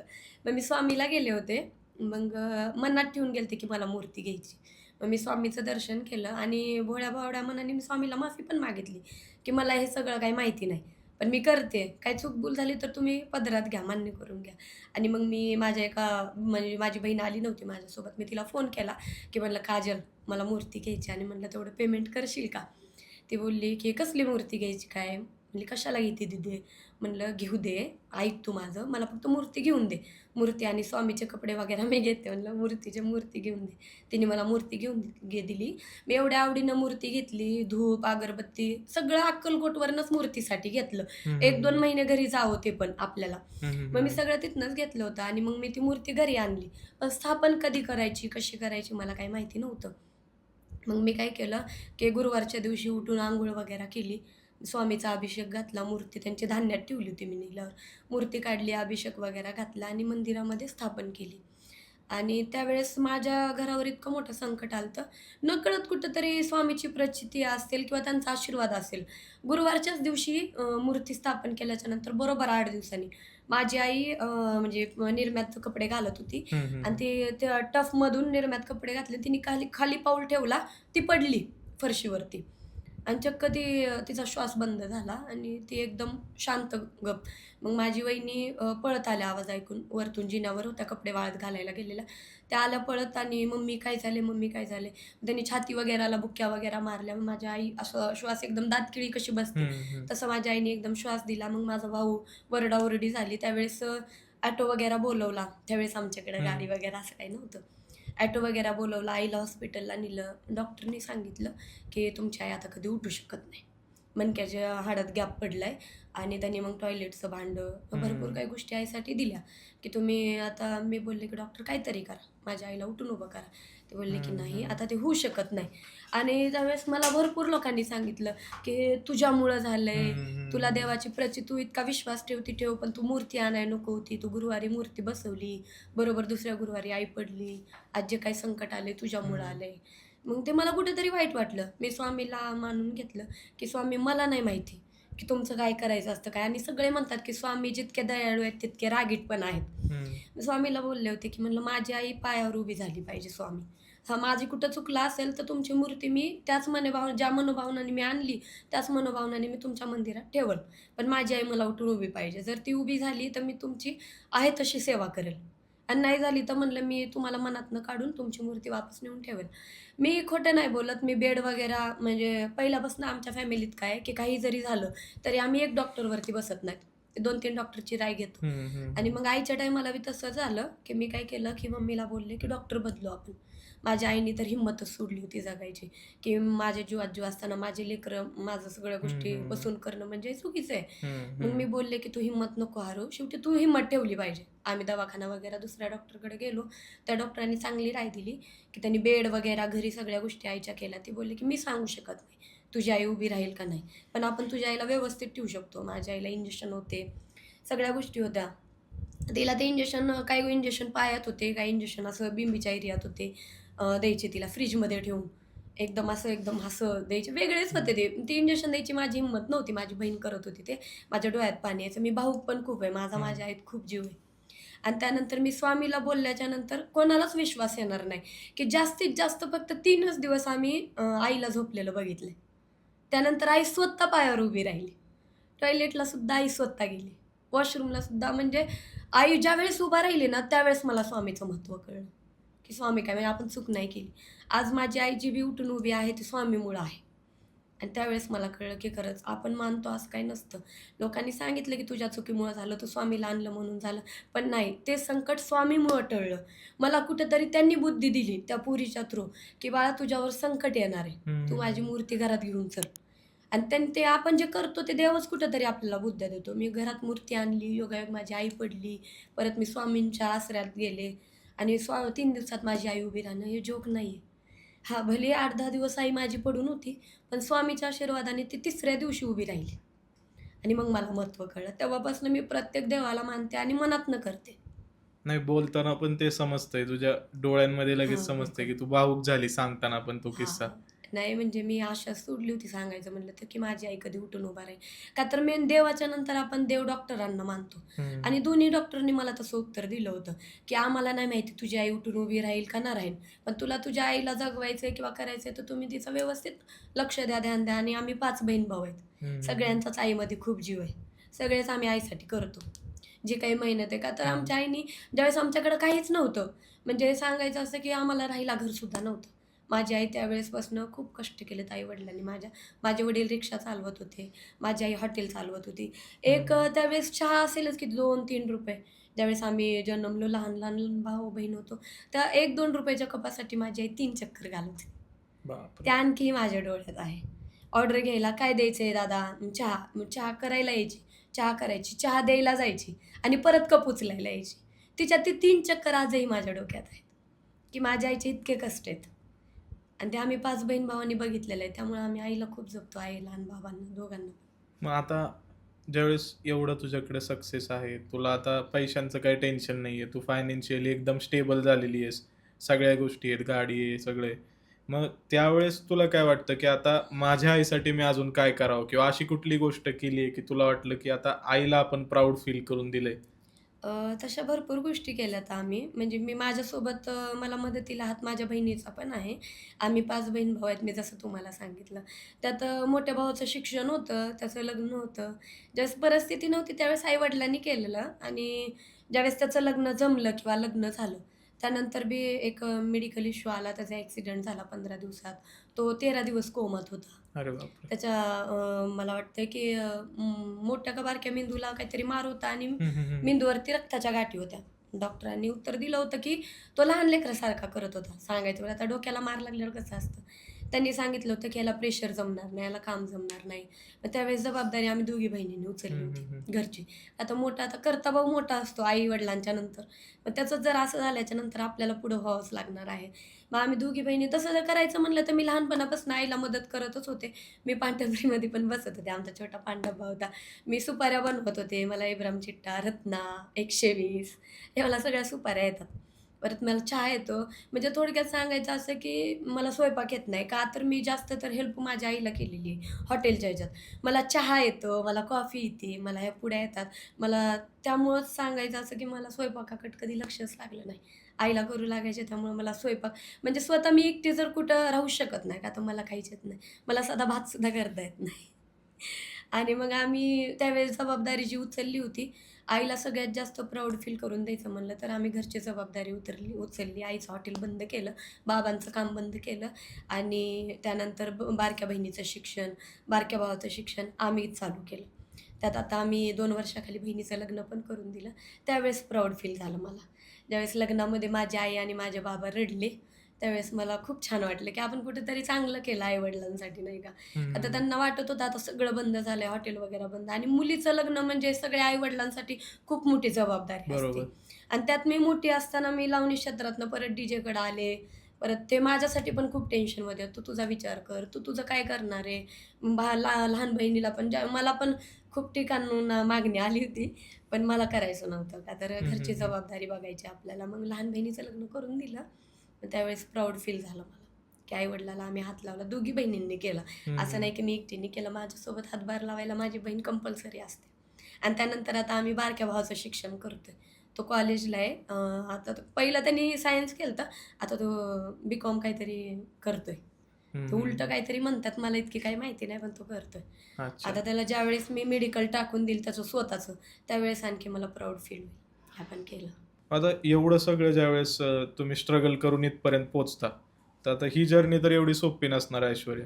ह्याच्यामध्ये कधी उतार चढाव येतच राहणार आहे. हो. तर असं कधी आयुष्यात वाटलं की आता इतकं नैराश्य आले आणि सगळं सोडूनच द्यावं आणि घरी बसावं? हां, आलं होतं नैराश्य. माझा कराडला शो होता आणि माझा पहिलाच शो होता. ज्यावेळेस मी लावणीतनं माझं नाव झाल्यानंतर चालू केला होता. तिथं लावणीसाठी मला बोलवलं होतं. डी-जे शो ठेवायचा होता त्यांना. मी बोललेली की मी लावणीच करणार आणि हं. लावणी शो त्यावेळेस मला लावणीच्या मुली नव्हत्या माझ्याकडं. मी लाईव्ह शोच्या मुली घेऊन स्टेजवरती उतरले होते. मग मी तिथे लावण्याच केल्या होत्या. लावणीच्या गेटअपमध्ये पूर्ण लावण्याच केल्या होत्या. तिथं भरपूर पब्लिक होती जी लावणी बघायला आली होती. पण काही जी यंग पिढी होती त्यांना लावणी आवडत पण नव्हती. प्रेक्षकांच्या परत आयोजकांच्या म्हणण्यानुसार मी 2-3 गाणे डीजेवरती पण नाचले. त्याला भरभरून पब्लिकचं प्रेम मिळालं होतं. पण दुसऱ्या दिवशी राधा पाटीलचा तिथं कार्यक्रम होता आणि त्यावेळेस मला वाटते माझा इतका जास्त काही क्रेज नव्हता. माझे फक्त 1.5 लाख काहीतरी फॉलोअर्स होते आणि तिचा क्रेज होता. तिचा दुसऱ्या दिवशी प्रोग्राम होता तिथं. तर तिचा प्रोग्राम चांगला झाला होता. ती डी-जे शोमध्ये नाही का छान आहे ती मुलगी डी-जे शो वगैरे छान करते ती, परफेक्ट वगैरे. आणि मग तिचा शो झाल्यानंतर ज्यावेळेस मी पाहिले, की व्हिडिओ वगैरे व्हायरल झाले, त्यावेळेस माझे व्हिडिओ कुठेतरी कमी आणि तिचे म्हणजे माझा क्रेज होता, पण त्यावेळेस 1.5-2 लाख फॉलोअर्स म्हणजे खूप कमी झाले. तुमचं लावणीमध्ये जास्त त्यावेळेस हां, क्राउड लावणी होतं. बघायला भरपूर पब्लिक आली होती. हं. लावणी बघायला जी पब्लिक आली होती त्यांच्या सगळ्यांचं प्रेम मला मिळालं होतं. पण जी यंग पिढी होती ती थोडीशी नाराज होती. त्यांना डी-जे हं. बघायचं होतं. पण मी त्यांना पण खुश केलं. तर लास्टला मी 2-3 डी-जेचे गाणे घेतले होते. पण तिचा प्रोग्राम जरा जास्त छान झाला होता. त्यात लावणी वगैरे काय असेल तिचं डी-जेचं वगैरे ते केलं होतं तिने. मग त्यावेळेस मला असं वाटलं, की लावणीला इतकं प्रेम नाही मिळालं आपल्या आणि म्हणलं चला सगळं बंद करूया आणि आता घरी बसूया. त्यावेळेस ते डाउनफॉल होतं. पण नंतर परत मी त्याच नव्या उल्हासामध्ये, जोशामध्ये परत मी डी-जे शो चालू केले, प्रॉपर डी-जे शो. त्यावेळेस मला पब्लिकचं इतकं प्रेम मिळालं. मग आता मला एक हॅशटॅग पण लागलाय, की सबसे हटके ऐश्वर्याचे झटके. परत लोकं म्हणतात सगळे पडले पेंडिंगला कारण ऐश्वर्या आली ट्रेंडिंगला. आता क्रेज इतका वाढलाय माझा पण की भरपूर लोक काही-काही तर लोक असे आहेत, की फोटोसाठी हे करतात. काही-काही लोक मला "ताई तुम्ही एकदा भेटा प्लीज ताई, तुम्हाला गिफ्ट हं. द्यायचंय नाही किंवा एकदा आपण कॉफी वगैरे घेऊ ताई, एकदा भेटा." काही-काही तर लोक इतके क्रेज आहे, की इतके वेडे आहेत, की ताई फक्त एक रिप्लाय द्या. माझ्या कमेंटला एक रिप्लाय करा. म्हणजे हं. आज खूप क्रेज झालाय आणि हे सगळं प्रेक्षकामुळेच पॉसिबल होऊ शकलंय. का तर त्या शोनंतर मला वाटलं होतं, की आपला डाउनफॉल आहे ना, आता आपण सगळं बंद करावं आणि घरी ठेवावं. परत मला त्यांनीच हिंमत दिली आणि मी परत नव्याने उभी झाले. आता एवढं सगळं आहे ऐश्वर्या, तर मग बरेच आहेत ज्यांचं तू जसं तुझा हॅशटॅग सांगितला, की तू आता ट्रेंडिंगला आहे अशा टाईपचा तुझा हॅशटॅग आलाय. काही लोकांचा सबसे कातिल, कोणतरी पाटील असं सगळं असतं. मग आता हे सगळे पाटली जेवढे आहेत, त्या सगळ्या पाटीलमध्ये किंवा अजून कोणामध्ये तू कोणाला तुझं कॉम्पिटिशन समजते? मी तर कोणाला कॉम्पिटिशन समजत नाही. का तर मी स्वतः एक कॉम्पिटिशन आहे. मला वाटतं, की पब्लिकचं जसं प्रेम मिळालं, माझा क्रेज वाढला. आज माझा क्रेज पण खूप आहे. लोकांनी मला जसं तुम्ही बोललात, की सबसे कातिल वगैरे काय-काय आहे. तसं मला पण हॅशटॅग मिळालेले आहेत. सबसे हटके ऐश्वर्याचे झटके. परत सगळे पडले पेंडिंगला कारण ऐश्वर्या आली ट्रेंडिंगला. तसं तर मी कोणाला माझं कॉम्पिटिशन मानत नाहीये. पण कधी जर कुठं जरी लोकांनी ठेवला बी प्रोग्राम आमचा सगळ्याला किंवा एकत्र यायची संधी जरी आली कोणासोबत मला, तर मी येईल. मला काही प्रॉब्लेम नाही. म्हणजे उद्या जर तुला राधा पाटील असेल, गौतमी पाटील आहे, हिंदवी पाटील आहे, हं, ह्यांच्यासोबत जर तुला कॉम्पीट करायला लावलं, त्याच स्टेजवरती परफॉर्म करायचे, हं. तर तू त्यांना तोडीस तोड उत्तर तिथं स्टेजवर देऊ शकते. हां, देऊ शकते. मी त्यांना तोडीस तोड उत्तर देऊ शकते आणि आला प्रोग्राम एकत्र करायचा कधी वेळ आली आम्हा सगळ्यांना, तर मला आवडेल, करेल मी नक्की. म्हणजे ती जुगलबंदी आवडेल तुला करायला. हां, नक्की आवडेल. अच्छा. का तर प्रत्येक मुलीचा क्रेज हा म्हणजे प्रेक्षक वर्ग वेगवेगळा असतो प्रत्येकाचा. प्रत्येक मुलीचे प्रेक्षकचा वर्ग वेगळा-वेगळा असतो. सगळ्याचे चाहते वेगवेगळे असतात. तसं मला पण माहिती आहे, की माझा पण प्रेक्षक वर्ग वेगळा आहे. त्यामुळं कॉम्पिटिशनला तर मी कोणाला घाबरत नाही. का तर मला माहिती आहे, मी स्वतःच एक कॉम्पिटिशन आहे. आता ऐश्वर्या ज्यावेळेस आम्ही बघतो, की बरेच कमेंट्स मी वाचलेले आहेत. तुला जाधवबाई, जाधवबाई असं बोलतात तुझे चाहते. मग आता जसं मी पाहिलं, की पाटलीनबाईंची खूप क्रेज आहे महाराष्ट्रामध्ये. तसं आता जाधवबाईंची क्रेज यायला लागली मग कुठेतरी जाधव व्हर्सेस पाटील असं कॉम्पिटिशन दिसतंय आम्हाला. तर हो. तुझं काय म्हणणं आहे मग जाधव व्हर्सेस पाटील कॉन्ट्रोव्हर्सी किंवा काय कॉम्पिटिशन आहे का?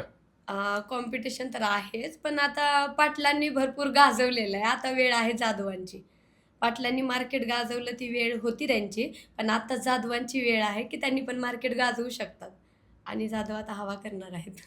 तर मग आता मागं आम्ही जसा पॉडकास्ट केला होता राधा पाटील सोबत, तर राधा पाटीलची आणि गौतमीची काहीतरी कॉन्ट्रोव्हर्सी आहे. त्या दोघांचं पटत नाही. तर हां. त्याच्यावरती ती बोलली होती. मग आता मला तुला विचारायचं आहे ऐश्वर्या, तू पण त्या पर्टिक्युलर इंडस्ट्रीमधून येते. तर ऐश्वर्या जाधवची कोणासोबत कॉन्ट्रोव्हर्सी आहे? आहे एक पाटीलच आहे ती पण. कोणती पाटील आहे? गौतमी पाटील आहे का? नाही, नाही. सायली पाटील आहे. अच्छा. काय झालं होतं, माझा बैलपोळ्यानिमित्त प्रोग्राम ठेवला होता एका ठिकाणी. तिने डायरेक्ट आयोजकाला फोन केला, की "दादा तुम्ही तिला कशाला बोलवताय? ती पोरगी डीजे शोमध्ये नवीन आहे. इसार घेऊन पसार होती ती. तुमचा शो पूर्ण फ्लॉप जाईल" वगैरे, वगैरे. मला त्या आयोजकांनी रेकॉर्डिंग वगैरे ऐकवली होती. पण मला काय म्हणायचंय, पंढरपूरच्या वारीला गेलं म्हणजे पांडुरंग पावत नसतो. त्यासाठी मन पण साफ ठेवावं लागतं. अच्छा. म्हणजे त्यांनी तुमचं जे काही काम आहे वगैरे सगळ्याला एकदम दुजरा देऊन हां. डायरेक्ट स्वतः तिथं प्रोग्राम करत होते आणि त्यांना प्रोग्राम नाही मिळाला म्हणून तुमचं बी घालवायला बघत होत्या. हां आणि इथपर्यंतच नाहीये, की तिने मला Insta वगैरेला ब्लॉक पण केलेलं आहे. पण मला इतकी हौस नाहीये ना तिचं Insta ओपन करून बघायची. हं. काय चाललंय? मलाच वेळ मिळत नाही. मी कधी बघणार आहे ना ते सगळ्या गोष्टी. बरोबर आहे. म्हणजे मोकळ्या लोकांची कामं असतात ती सगळं ओपन करून बघणं वगैरे. बरोबर आहे. जे काम करतात त्यांना फरक बी पडत नाही. कुणी ब्लॉक केलंय किंवा काय. ते हां, काहीच प्रेक्षक फरक नाही. सांगतात. हां, आपला म्हणजे प्रेक्षकांचा एक नंबर पाठिंबा आहे ना आपल्या मागं, मग आपण काय घाबरायचंय? कॉन्ट्रोव्हर्सी हं. तर चालतच असते. मी नाही इतकं लक्ष देत. अच्छा. सगळ्यात जास्त सक्सेसफुल कधी वाटलं आयुष्यात, की बास आता मी काहीतरी अचीव्ह केलंय आयुष्यात? ते ज्यावेळेस म्हणजे पहिल्यापासून घरची जबाबदारी माझ्यावर आहे. आतापर्यंत पण घरच्या छोट्या-मोठ्या गोष्टी मीच बघते ना, तर त्या सगळ्या गोष्टीत मला छान वाटतं आणि मी करते आणि इथून पुढे बी मी करत राहणार, नाही का. मी असं नाही म्हणू शकत, की मला ह्याच वेळेस चांगलं वाटलं, का आता जबाबदाऱ्या खूप मोठ्या हं, आहेत. हं. लग्न म्हणलं, घर बांधणं म्हणलं, त्या काही छोट्या गोष्टी नाही आहेत. आता लहान भावाचं शिक्षण म्हणलं, ह्या पण काही छोट्या गोष्टी नाही आहेत. हे आता सध्या होत नाहीत. आता सगळे विचार करतात, की 1 नाही तर 2च मुलं ठेवायचे. खूप खर्च आहे, महागाई खूप वाढली. पण आणखी पण मी करते आणि मला छान वाटतं. त्यामुळे असं मी एकच मुद्दा असा नाही सांगू शकत, की मला त्यावेळेस भारी वाटलं. मला असं भारी वाटतं. मग आता सगळं ज्यावेळेस तुम्ही आता फायनान्शियली स्टेबल झालाय, शिक्षण वगैरे सगळं सुरू आहे घरातल्या तुमच्या लहान बहीण-भावांचं किंवा एक तुम्ही लग्न पण लावून दिलेलं आहे. मग आता तुम्ही कुठेतरी फायनान्शियली स्टेबल झालाय, तर मग असं नाही वाटत, की आता आपण लग्न केलं पाहिजे, रिलेशनशिपमध्ये पण स्टेबिलिटी आली पाहिजे आपल्या? नाही, आणखी त्या गोष्टींसाठी भरपूर वेळ आहे. म्हणजे फॅमिली कुठेतरी सेट आहे, पण मला माझं वैयक्तिक स्वतःचं काहीतरी करायचंय. हं, हं, हं. फॅमिली सेट आहे आणि फॅमिलीत सगळे कष्टाळू आहेत. माझा भाऊ पण मोठा भाऊ आहे, काम करतो तो बी. एक बिअर बार आहे दोघा भावात दिलेलं करून हं, हं. आई-वडिलांनी. करतायत ते बघतायत सगळं. आई-वडील पण आई पण घरी बसून नाही, हं, काम हं, हं. करते. बाबा पण करतात. घरचे सगळे कष्टाळू आहेत. असं कोण नाही की कोणी बसून आहे किंवा काय आहे. पण मला माझं वैयक्तिक स्वतः करायचंय, स्वतःला करायचंय. हं, हं, आता हं. ज्यावेळेस मी माझ्या स्वतःचं वैयक्तिक करेल, माझ्याकडे माझं स्वतःचं घर असेल, स्वतःच्या सगळ्या गोष्टी असतील, त्यावेळेस मला वाटेल की आता केलं पाहिजे, आपण स्टेबल आहे, त्यावेळेस नक्की करेल. आता अप्रोच तर भरपूर लोकं करत असतील. शोमुळे तुमची पॉप्युलॅरिटी असते सगळीकडे. सोशल मीडियावर तुम्हाला मेसेजेस थ्रू अप्रोच करत असतील. कोणी नॉर्मल लोकं असतील, काही सेलिब्रिटी आहेत. कधी तुम्हाला एखाद्या इव्हेंटला कोणी पॉलिटिशियननी बोलावलं, तर बऱ्याचदा असं ऐकण्यात येतं, की हा पॉलिटिशियन त्या व्यक्तीला अप्रोच करतोय किंवा काय असं. मग असं कधी नाही घडलं का, की कुठल्या सेलिब्रिटीनी किंवा कुठल्या मोठ्या माणसांनी तुम्हाला अप्रोच केलंय, लग्नासाठी वगैरे विचारलंय? नाही विचारतात, लग्नासाठी विचारलेलं आहे. पण त्यावेळेस पण त्यांना पण तेच उत्तर होतं, की मला अगोदर स्टेबल व्हायचंय. पण लग्न झाल्याच्या नंतर खरं तर जबाबदारी ती नवऱ्याचीच असते, म्हणजे आपल्या होणाऱ्या हं, हं. पार्टनरचीच असते, आपली नसते. तेच सगळं करतात. पण मला माझी ओळख निर्माण करायची कुठेतरी, हं, की हं, मला हं. कोणावरती अवलंबून नाही राहायचं.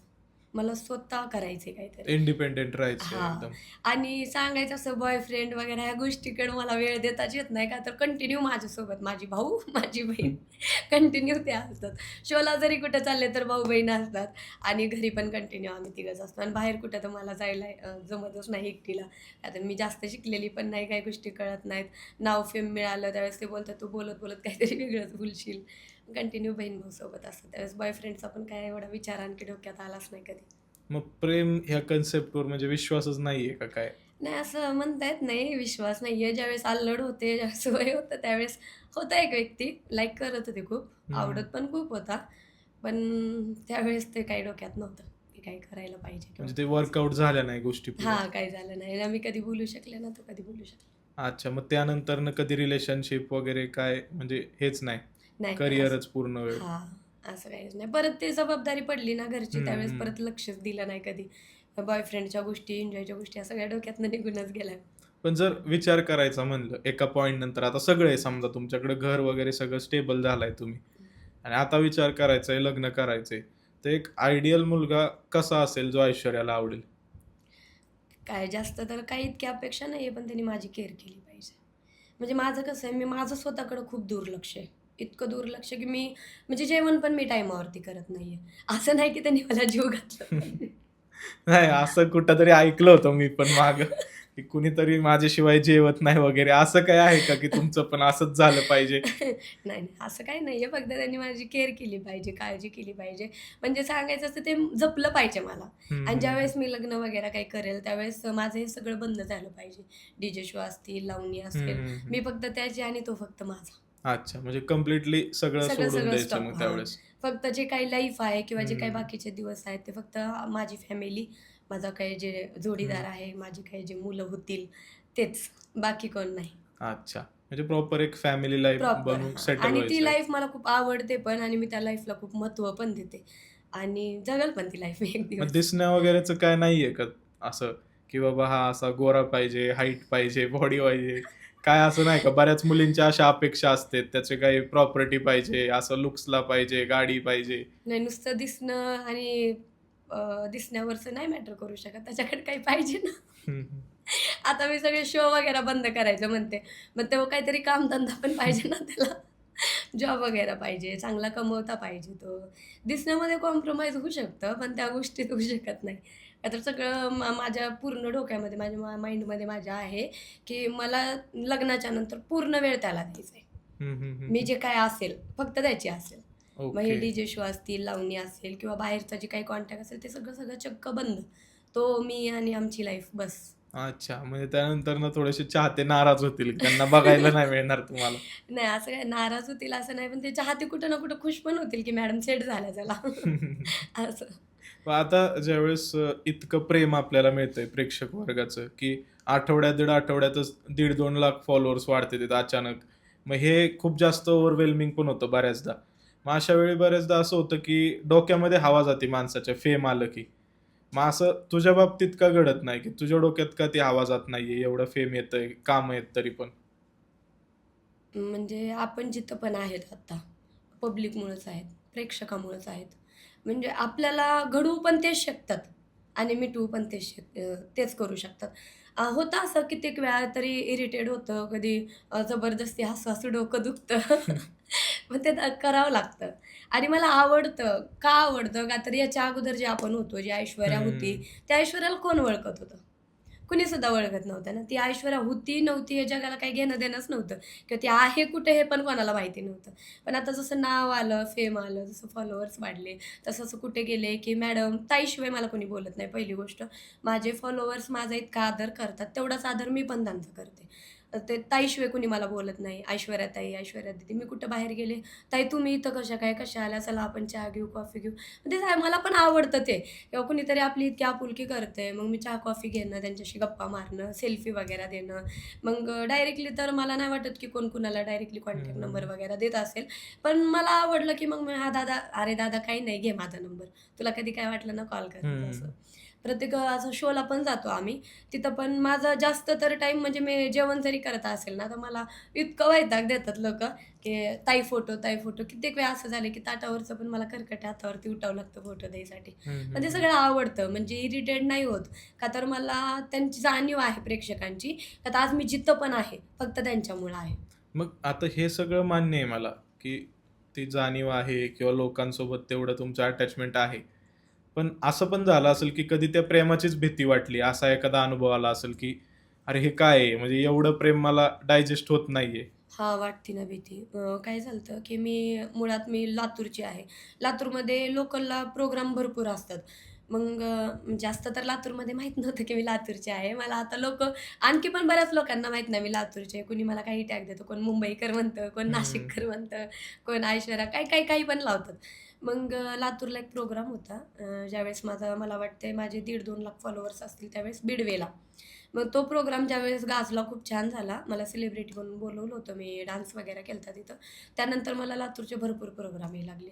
मग बजेट पण वाढलं, मानधन पण वाढलं. मग मी करत होते. मग दहीहंडीचा एक प्रोग्राम होता. मी अख्ख्या दहीहंडीमध्ये फक्त 2च प्रोग्राम केले होते. एक पिंपरी चिंचवडला केला होता, चरोली हं. बुद्रुकला आणि एक लातूरचा घेतला होता. बस 2च शो घेतले होते मी. मग 16 तारखेला मी ज्यावेळेस इथला प्रोग्राम केला, त्यावेळेस मी डायरेक्ट इथनं लातूरला निघले होते रात्री. लातूरला गेल्यानंतर तिथं घर आहे, माझी फॅमिली वगैरे. तिथं फ्रेश वगैरे होऊन परत मी प्रोग्रामला निघले. तिथं इतका क्राउड होता, मला वाटतंय माझ्यासाठी 16 बाउन्सर्स होते तिथं त्यांचे आणि माझे वैयक्तिक 2 होते. हं, हं. मग ते 16 बाउन्सर परत पोलीस पण भरपूर होते, लेडीज कॉन्स्टेबल वगैरे. इतका क्राउड होता, की अक्षरशः झाडावरती मुलं होते. बापरे! आणि ज्यावेळेस मी आणि माझी बहीण होतो तिथं, त्यावेळेस आम्ही डान्स करत होतो. इतकं त्यांचं प्रेम होतं, की ओरडाओरडी. ज्यावेळेस ऐश्वर्या जाधव मॅडमची एंट्री झाली, इतकं जरी बोलले तरी ओरडाओरडी, क्राउड. शेवटी आपलं गाव आहे आणि हं. गावामध्ये क्राउड असणं साहजिक आपला प्लस पॉइंट ठरतो तो. हं, हं, आता हं. प्रत्येक गावात तर क्राउड असतो, पण स्वतःच्या गावात क्राउड असणं हा प्लस पॉइंट असतो. आणि मग त्यावेळेस प्रोग्राम चालू होता. मग एक मुलं भरपूर होते झाडावर चढलेले. त्यातला एक मुलगा असा होता, की पोलिसवाले खालून ओरडत होते, "खाली उतरा, खाली उतरा." त्यांचं ते योग्य होतं हं, नाही का? हं. पडलं, कोणाला लागलं, केलं. एक पोलिसवाल्याची चुकून त्याला काठी लागली, त्याचा पाय निसटला आणि तो मला बघायला जाऊन तो खाली पडला. त्याला पडले 4 टाके. मला काही हे माहितीच नव्हतं. माझं काय काम, मी प्रोग्राम केला, निघून गेले घरी आणि ज्यावेळेस दुसऱ्या-तिसऱ्या दिवशी ट्री कॅफे म्हणून आहे लातूरला. मला तिथली कॉफी आवडते, KitKat शेक. मग आम्ही दोघं बहीण-भाऊ गेलो होतो तिथे KitKat शेक प्यायला. मग तिथे एक ब्रिज आहे, त्या ब्रिजवरती ते व्हिडिओ वगैरे करत होते मुलं आणि मग म्हणलं, "सौरभ, आपले पण 2-3 फोटो काढ." म्हणलं, "आपण Instaला टाकू नाही का, पोस्ट करू." मग मी फोटो काढत होते तेव्हा, "ओ मॅडम, काय चाललंय तुमचं? ओळखलं का नाही?" मग मी बोलले, की "काय नाही," म्हणलं, "बस आराम आहे." "ओळखलं का नाही मला?" म्हणले, "नाही." तर "काय मॅडम, तुमच्यासाठी झाडावर चढलो, माझं डोकं फुटलंय बघा, 4 टाके पडले, ओळखत नाही." बोलता, "जाऊ द्या, तुम्हाला बोलण्यातच काय अर्थ नाही." वाईट वाटलं, की म्हणजे इतका क्रेज वाढू शकतो, की आपल्यासाठी दुसऱ्याचे डोके पण फुटतात ना. 4-4 टाके पडणं जोक नाहीये ना लोकांना. हं. त्यावेळेस मला कळलं. मग आता मी कुठेही शो असेल ना, तर मी स्वतः माईकिंग करते. मी बोलते, की शो होणार आहे. जर तुमची मर्जी असेल तर आणखी मी 1-2 गाणी एक्स्ट्रा घेते, पण शांत बसून बघा. ते हं. क्राउड करणं, झाडावरती चढणं, ओरडणं, तुम्ही एकदम शांत एन्जॉय करा. तुमच्यासाठी मी आणखी 1-2 गाणी एक्स्ट्रा घेते, पण शांत बसून बघा. ओके. मग असं काही वेगळा असा अनुभव आलता का, की कुठं गाडीच अडवली फक्त फोटोसाठी किंवा काय तुम्हाला जाऊनच देईनात, फोटोच पाहिजे असं? हां, झालं होतं. आता 2-4 दिवसाखाली माझा एका ठिकाणी प्रोग्राम होता. मग खेड्यापाड्यात कसं असतं, ज्यावेळेस यात्रा वगैरे यात्रेच्या पिरियडला प्रोग्राम असतात. तिथं जास्त माझा क्राउड होता. म्हणजे आयोजक शो ठेवताना पण काय करतात, जिथं ज्या मुलीचा हं. क्राउड आहे, त्याच भागात शो ठेवतात. हं. आणि तिथं शोला मी ज्यावेळेस गेले होते, मग 4 गाण्याच्या नंतर माझी एंट्री होती, 4 मुलींच्या नंतर. माझी एंट्री झाली, इतका धिंगाणा लागला होता पोरामध्ये, इतके ओरडत होते, तर जल्लोष होता फुल.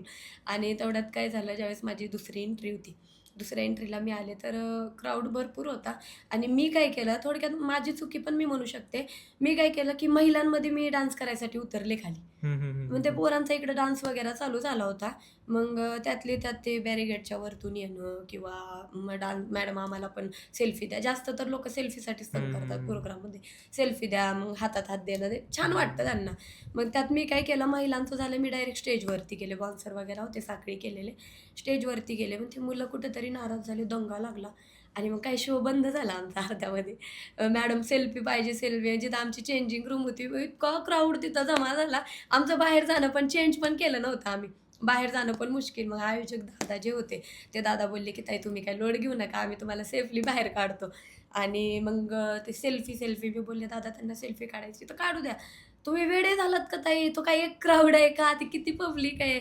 त्यात म्हणले, "तुम्हाला आम्ही आणले, आमची प्रायव्हसी असते नाही का, तुमच्या केसाला धक्का नाही लागू द्यायचा. असं काही नाहीये. तुम्ही चला बिंदास गाडीत बसा." तुम्ही गाडी कशी काढतात? आम्हाला फोटो न देता मॅडमची गाडी कशी निघते आम्ही बघतो. रस्त्यामध्ये गाड्या लावल्या होत्या आडव्या सगळ्या अशा टू व्हीलर, फोर व्हीलर काही एकच होती. पण अख्ख्या टू व्हीलर गाड्या पोरावांनी रस्त्यात लावल्या होत्या अर्ध्या. खेड्यापाड्यात म्हणजे असं रोडपासून भरपूर लांब होतं, 3-4 हं, हं. किलोमीटरमध्ये होतं. मग आम्हाला सेल्फीज पाहिजे. मग काही-काही त्यातले मुलं असे होते, की त्यांनी "नाही, नाही, ताईची गाडी कशाला अडवताय?" मग काही-काही मुलं असे होते, त्यांनी गाड्या वगैरे काढल्या. पण माझा पाठलाग केला होता. आमच्या त्या गावाच्या बाहेर जेवण होतं कन्हैया हॉटेलला. तर तिथं आले होते. मला वाटतंय तिथं क्राउड परत जास्त जमा झाला होता. 8-10 मोटरसायकल, 4-5 फोर व्हीलर आल्या होत्या फोटोसाठी. त्यांनी मला परत जेवू पण नाही दिलं. मी पण आपला मसाला राईस 2-4 घास खाल्ले, फोटो दिले आणि निघले तिथून. अच्छा. आता हे एकदमच म्हणजे वेगळंच प्रेम आहे. म्हणजे एवढं तर अ, ॲक्टर ॲक्ट्रेसेसला नाही पण मग प्रेम भीती असतं. हे मग जरा भीती वेगळंच आहे. वाटते ना त्या गोष्टीची. आता त्यावेळेस मला पण धाकधुकी सुटलेली. आपण गाडीत आहे, 2च स्पॉन्सर माझ्यासोबत. मी, माझा भाऊ. गाडी अडवली, रस्त्यात गाड्या लावल्या. आता कसं जायचं? आणि शेवटी काय असतं, क्राउड हा म्हणजे भयानक असतो. त्यांच्यापुढं कोणाचं काही चालत नाही.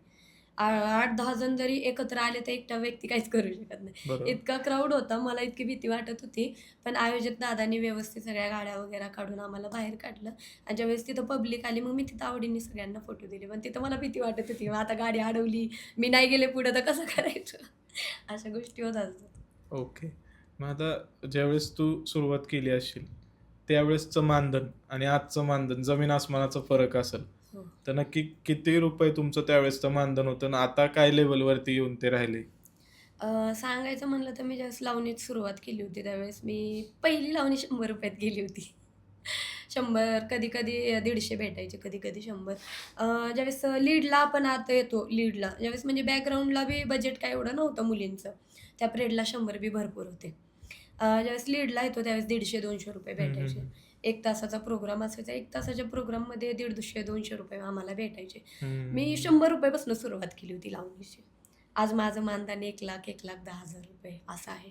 सुरुवातीला पण ज्यावेळेस मी इव्हेंट चालू केले त्यावेळेस पण बजेट माझं खूप मानधन कमी होतं. का तर मी नवीन चालू केलते. हं, हं. त्यावेळेस 80,000 90,000 होतं. आता 1,10,000 1,20,000 पर्यंत असतं. अच्छा. व्हॅनिटी वगैरे आपल्याकडेच असते त्यात किंवा हं, हं. त्यांच्याकडं. ओके. आता एकूण तर म्हणजे बऱ्यापैकी गोष्टी मला ज्यावेळेस नाव होतं, म्हणजे आता हां. फॉलोवर्स वाढतात, त्यावेळेस लोकं 2,00,000, 1,50,000, 2,50,000 देतात. त्यावेळेस सांगते असं 1-1.5 लाखाचं म्हणजे मानधन म्हणलं तर ज्यावेळेस 2,00,000 फॉलोवर्स आहेत, हं. 2,50,000 फॉलोवर्स आहेत. फॉलोवर्स बघून आपल्याला पैसे देतात. आता आपला क्राउड इतका आहे, की आपला प्रोग्राम ठेवायचं म्हणलं, की 2,00,000 पर्यंत आपल्याला मानधन मिळतं. प्लस व्हॅनिटी त्यांच्याकडेच असते हं. आयोजकाकडे. आणि म्हणजे महिन्यात किती शो होतात आता असं? ज्यावेळेस मी सीझन असतो तर? सीझनमध्ये भरपूर शो असतात. आता माझा एप्रिलचा पूर्ण महिना पॅक आहे. म्हणजे 30च्या 30 दिवस शो. हां, त्यातले 2-4 महिने मी गॅप दिलेत. मला जरा लो बीपी आहे. हं, हं, हं. मग 1-2 दिवस गॅप पडलेला चांगला असतो. का तर जेवणाचा वगैरे हं. टाईमच राहत नाही ना कार्यक्रमात. बरोबर. असं. खूपच हेक्टिक शेड्यूल आहे म्हणजे झोप नीट नाही, जेवण वेळेवर नाही. हां, नाही भेटत. आता तर मी लातूरला असते. मग ते कार्यक्रमासाठी पुण्यात येऊन राहणं पण काही सोपं नाही. मला हं. फक्त कार्यक्रमासाठी पुण्यात येऊन राहावं लागतं. अच्छा. हं.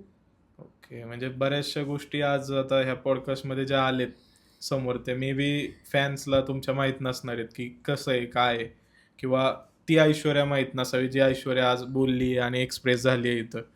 तर आता त्या लोकांचंच मला ऐकायला आवडेल, की कमेंट करून तुम्ही पण आम्हाला कळवा, की तुम्हाला तुमच्या ऐश्वर्या मॅडमबद्दल कुठली गोष्ट ह्या पॉडकास्टमधली जास्त आवडली किंवा कोणती गोष्ट तुमच्यासाठी नवीन होती? कारण आता बऱ्याचशा गोष्टी आपण डिस्कस केल्यात, ती साईड तुझ्या सोशल मीडियावरती नाहीये मेन्शन नाही हां. किंवा ते तू तसं पोस्ट पण नसशील करत तिकडे. त्यामुळे त्या गोष्टी ज्यावेळेस तुझ्या फॅन्सला वगैरे ऐकायला भेटते ते, तर त्यांना त्या गोष्टी मे बी खूप जास्त आवडतील. अजून त्यांचं प्रेम ते वाढेल. हां. आणि मग मी पण त्यांना सांगू इच्छिते, की त्यांनी मला जे प्रेम दिलं, म्हणजे बघा ना, सुरुवात मी ₹100 लावणीपासून केली होती. आज प्रेक्षकामुळं कुठेतरी त्यांनी उचलून धरलं, त्यामुळे आज मला मानधन 2-2.5 लाखापर्यंत भेटते. म्हणजे आज जे काही बी आहे मी, फक्त त्यांच्यामुळेच आहे, त्यांच्या प्रेमामुळेच आहे. तर मी त्यांना म्हणते असंच सपोर्ट करत राहिलं, तर प्रत्येक गोष्टी माझ्यासाठी सगळं इझिली होईल आणि सगळं व्यवस्थित होईल. नक्कीच तुला ते प्रेम अजून भरभरून देत राहतील, जसं तुझं आहे सगळं काम आणि जशी तू व्यक्ती आहे, की जितकं तू ग्लॅमरस आणि बोल्ड वाटते सोशल मीडियावरती पाहिल्यावर, पण त्यापेक्षा जास्त तू साधी आणि एकदम सोज्वळ अशी शांत मुलगी आहे. जसं मला भेटून तरी वाटतंय. तर नक्कीच तुम्ही कुणी तिला भेटला, तर तुमचा काय अनुभव आहे ते पण या पॉडकास्टच्या खाली कमेंट करून सांगा आम्हाला आणि कळवा. आणि हा पॉडकास्ट कसा वाटला तोही आम्हाला सांगा आणि याच्या रील्स, व्हिडिओज तुमच्यापर्यंत पोहोचले त्यात पण कमेंट करून ऐश्वर्याला आणि मला कळवा, की तुम्हाला अजून वेगळं काही एपिसोड करू वाटेल का? की ऐश्वर्यासोबत असा आम्ही तिचा एक दिवस कसा असतो, काय? तर तो व्हिडिओ तुम्हाला बघायला आवडेल का? कसं काय-काय आवडेल ते पण कमेंट करून सांगा. जेणेकरून आम्हाला ऐश्वर्याला परत परत मग शोवरती बोलवता येईल आणि वेगवेगळे व्हिडिओज करता येतील. तर ऐश्वर्या, तू इतक्या बिझी शेड्यूलमधून वेळ काढून आली त्याबद्दल तर तुला आणि सौरभ दादा दोघांना पण थँक कारण इतके दिवस आपण बोललो आणि लगेच म्हणजे झालं ते. थोडंसं हां. डेट ॲडजस्ट करत करत ते होऊन झालं. नाही ते नेमकं काय झालं, की सीझनचा पिरियड आहे ना हं, सध्या. सगळ्या तारखा गेलेल्या आहेत. मला आणखी परवा शोला जायचं उद्या शो आहे, परवा शो आहे. तरी पण काल पण मी शो करून आले. तर हं, सौरभ बोलला होता, की आमच्या तर म्हणजे खरं तर लक्षातच नव्हतं रात्री हं. ब्रॉडकास्ट आहे म्हणून. आणि परत तोच अचानक मला बोलला, की "दीदी लवकर झोप आपल्याला उद्या जायचंय." म्हटलं, "कुठे रे?" ब्रॉडकास्ट आहे. मग परत लक्षात आलं. चल ठीक आहे जाऊया. नाही, सो मच आल्याबद्दल. कारण एवढ्या थँक शेड्यूलमधनं वेळ काढणं थोडंसं डिफिकल्ट आहे. तुमचा जेव्हा सीझन असतो त्यावेळेस. ऑफ सीझनमध्ये ठीक आहे, समजून घेऊ शकतो, की त्यावेळेस वेळ आहे, येऊ शकता तुम्ही. आणि मी तुमचे पण मनापासून आभार मानते. तुम्ही मला ब्रॉडकास्टला बोलवलं. जे लोकं मला बघतात सोशल मीडियावर म्हणजे बऱ्याच लोकांना माझी प्रायव्हेट लाईफ पण माहिती नाहीये. हं. जे लोकं बघतात तेच लोकं जज करतात. पण मी रिअल लाईफ मला तुमच्यामुळं त्यांना सांगितली आणि त्यांना पण कळली. तर मला तुमचे पण आभार मानते मी, की माझ्या काही पर्सनल गोष्टी आहेत, तुम्ही माझ्या प्रेक्षकापर्यंत तुमच्या थ्रू पोहोचल्या. आणि बऱ्याच लोकांना असं वाटतं ना, की ज्यावेळेस एखादी मुलगी बोल्ड तिची परफॉर्मन्स वगैरे करतीये किंवा तिचा ग्लॅमरस फीड आहे, तर तिला नक्कीच कुणीतरी बॉयफ्रेंड असणार, कुणीतरी तिला सांभाळतच असेल. हे टिपिकल माइंडसेट झालेला असतो लोकांचा, की ती तिच्या जीवावर कमवून राहतीये. ह्याच्यावर लोकांचा नसतो विश्वास. तर विषय काय असतो, डी-जे शो करू द्या किंवा लावणी शो करू द्या. जर बॉयफ्रेंड असणार ना, तर मुली शो का करतील? हं, तुम्ही पैसे देता, आम्हाला बोलवता, तुम्ही आमचे प्रोग्राम ठेवता. जर बॉयफ्रेंड आहे, सगळ्या गोष्टी मुलींना मिळतायत, तर मग ते शो का करतील? काही संबंधच येत नाही ना शो करायचा. आपण शो करतो, आता आपल्याला 4 पैसे भेटतात, आपलं इन्कम होतं, आपलं घर वगैरे व्यवस्थित चालतं, आपले शौक-पाणी होतात.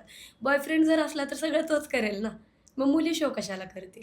असं काही नाही. असतील बरेचसे अशा मी सांगू शकत नाही, की प्रत्येक मुलीला नाही आहेत. हं, काही-काही मुलीला असू पण शकतात बॉयफ्रेंड. काही-काही मुली नावासाठी पण करत असतील, की हं. बॉयफ्रेंड आहे, सगळं करतोय, पण आपलं नाव होते म्हणून पण काही-काही करत असतील. पण सगळ्याच मुलींना बॉयफ्रेंड असेल असं काही नसतं. बरोबर आहे.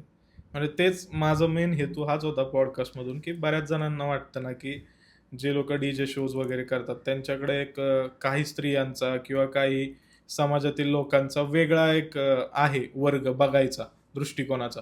तर मला ते त्यांच्यासाठीच हा पॉडकास्ट करायचा होता, की एखादी व्यक्ती तुम्हाला जशी स्क्रीनवर दिसती, तशी ती रिअल लाईफमध्ये नसती. म्हणजे हां, त्याची रिअल लाईफ काय आहे ती समजून घ्या आधी. तुम्ही त्या बरोबर. व्यक्तीला जज करण्याआधी किंवा कमेंट पास करण्याआधी त्या व्यक्तीवर. आता समोरच्याला बघून असं वाटतं का, की फॅमिलीची जबाबदारी मी घेतली आहे किंवा पूर्ण फॅमिली मी सांभाळते किंवा मी बघते, असं बघणाऱ्याला वाटतं का? नाही वाटत. बघणाऱ्याला असं वाटतं, की हिची लाईफ सुंदर आहे, हे कार्यक्रम करतात, एन्जॉय करतात, ह्या स्वतः सेट आहेत, असं काही नसतं. फॅमिलीची जबाबदारी आहे, आई-वडील आहेत, भाऊ-बहीण आहेत. हां, भाऊ-बहीण पण करतात सगळ्या गोष्टी, पण काही-काही गोष्टी असतात. आता जसं की मी सांगितलं, माझ्या भावाला लोड द्यायचा नाही, ताण द्यायचा नाही, हं. त्याचा मेडिकल इश्यू आहे. म्हणजे सांगणं म्हणलं तर कधी कोणाला अचानक काय होईल हे काहीच सांगता येत नाही. आज आपण इथं आहेत, उद्या कुठे आहेत हे आपण सांगू शकत नाही.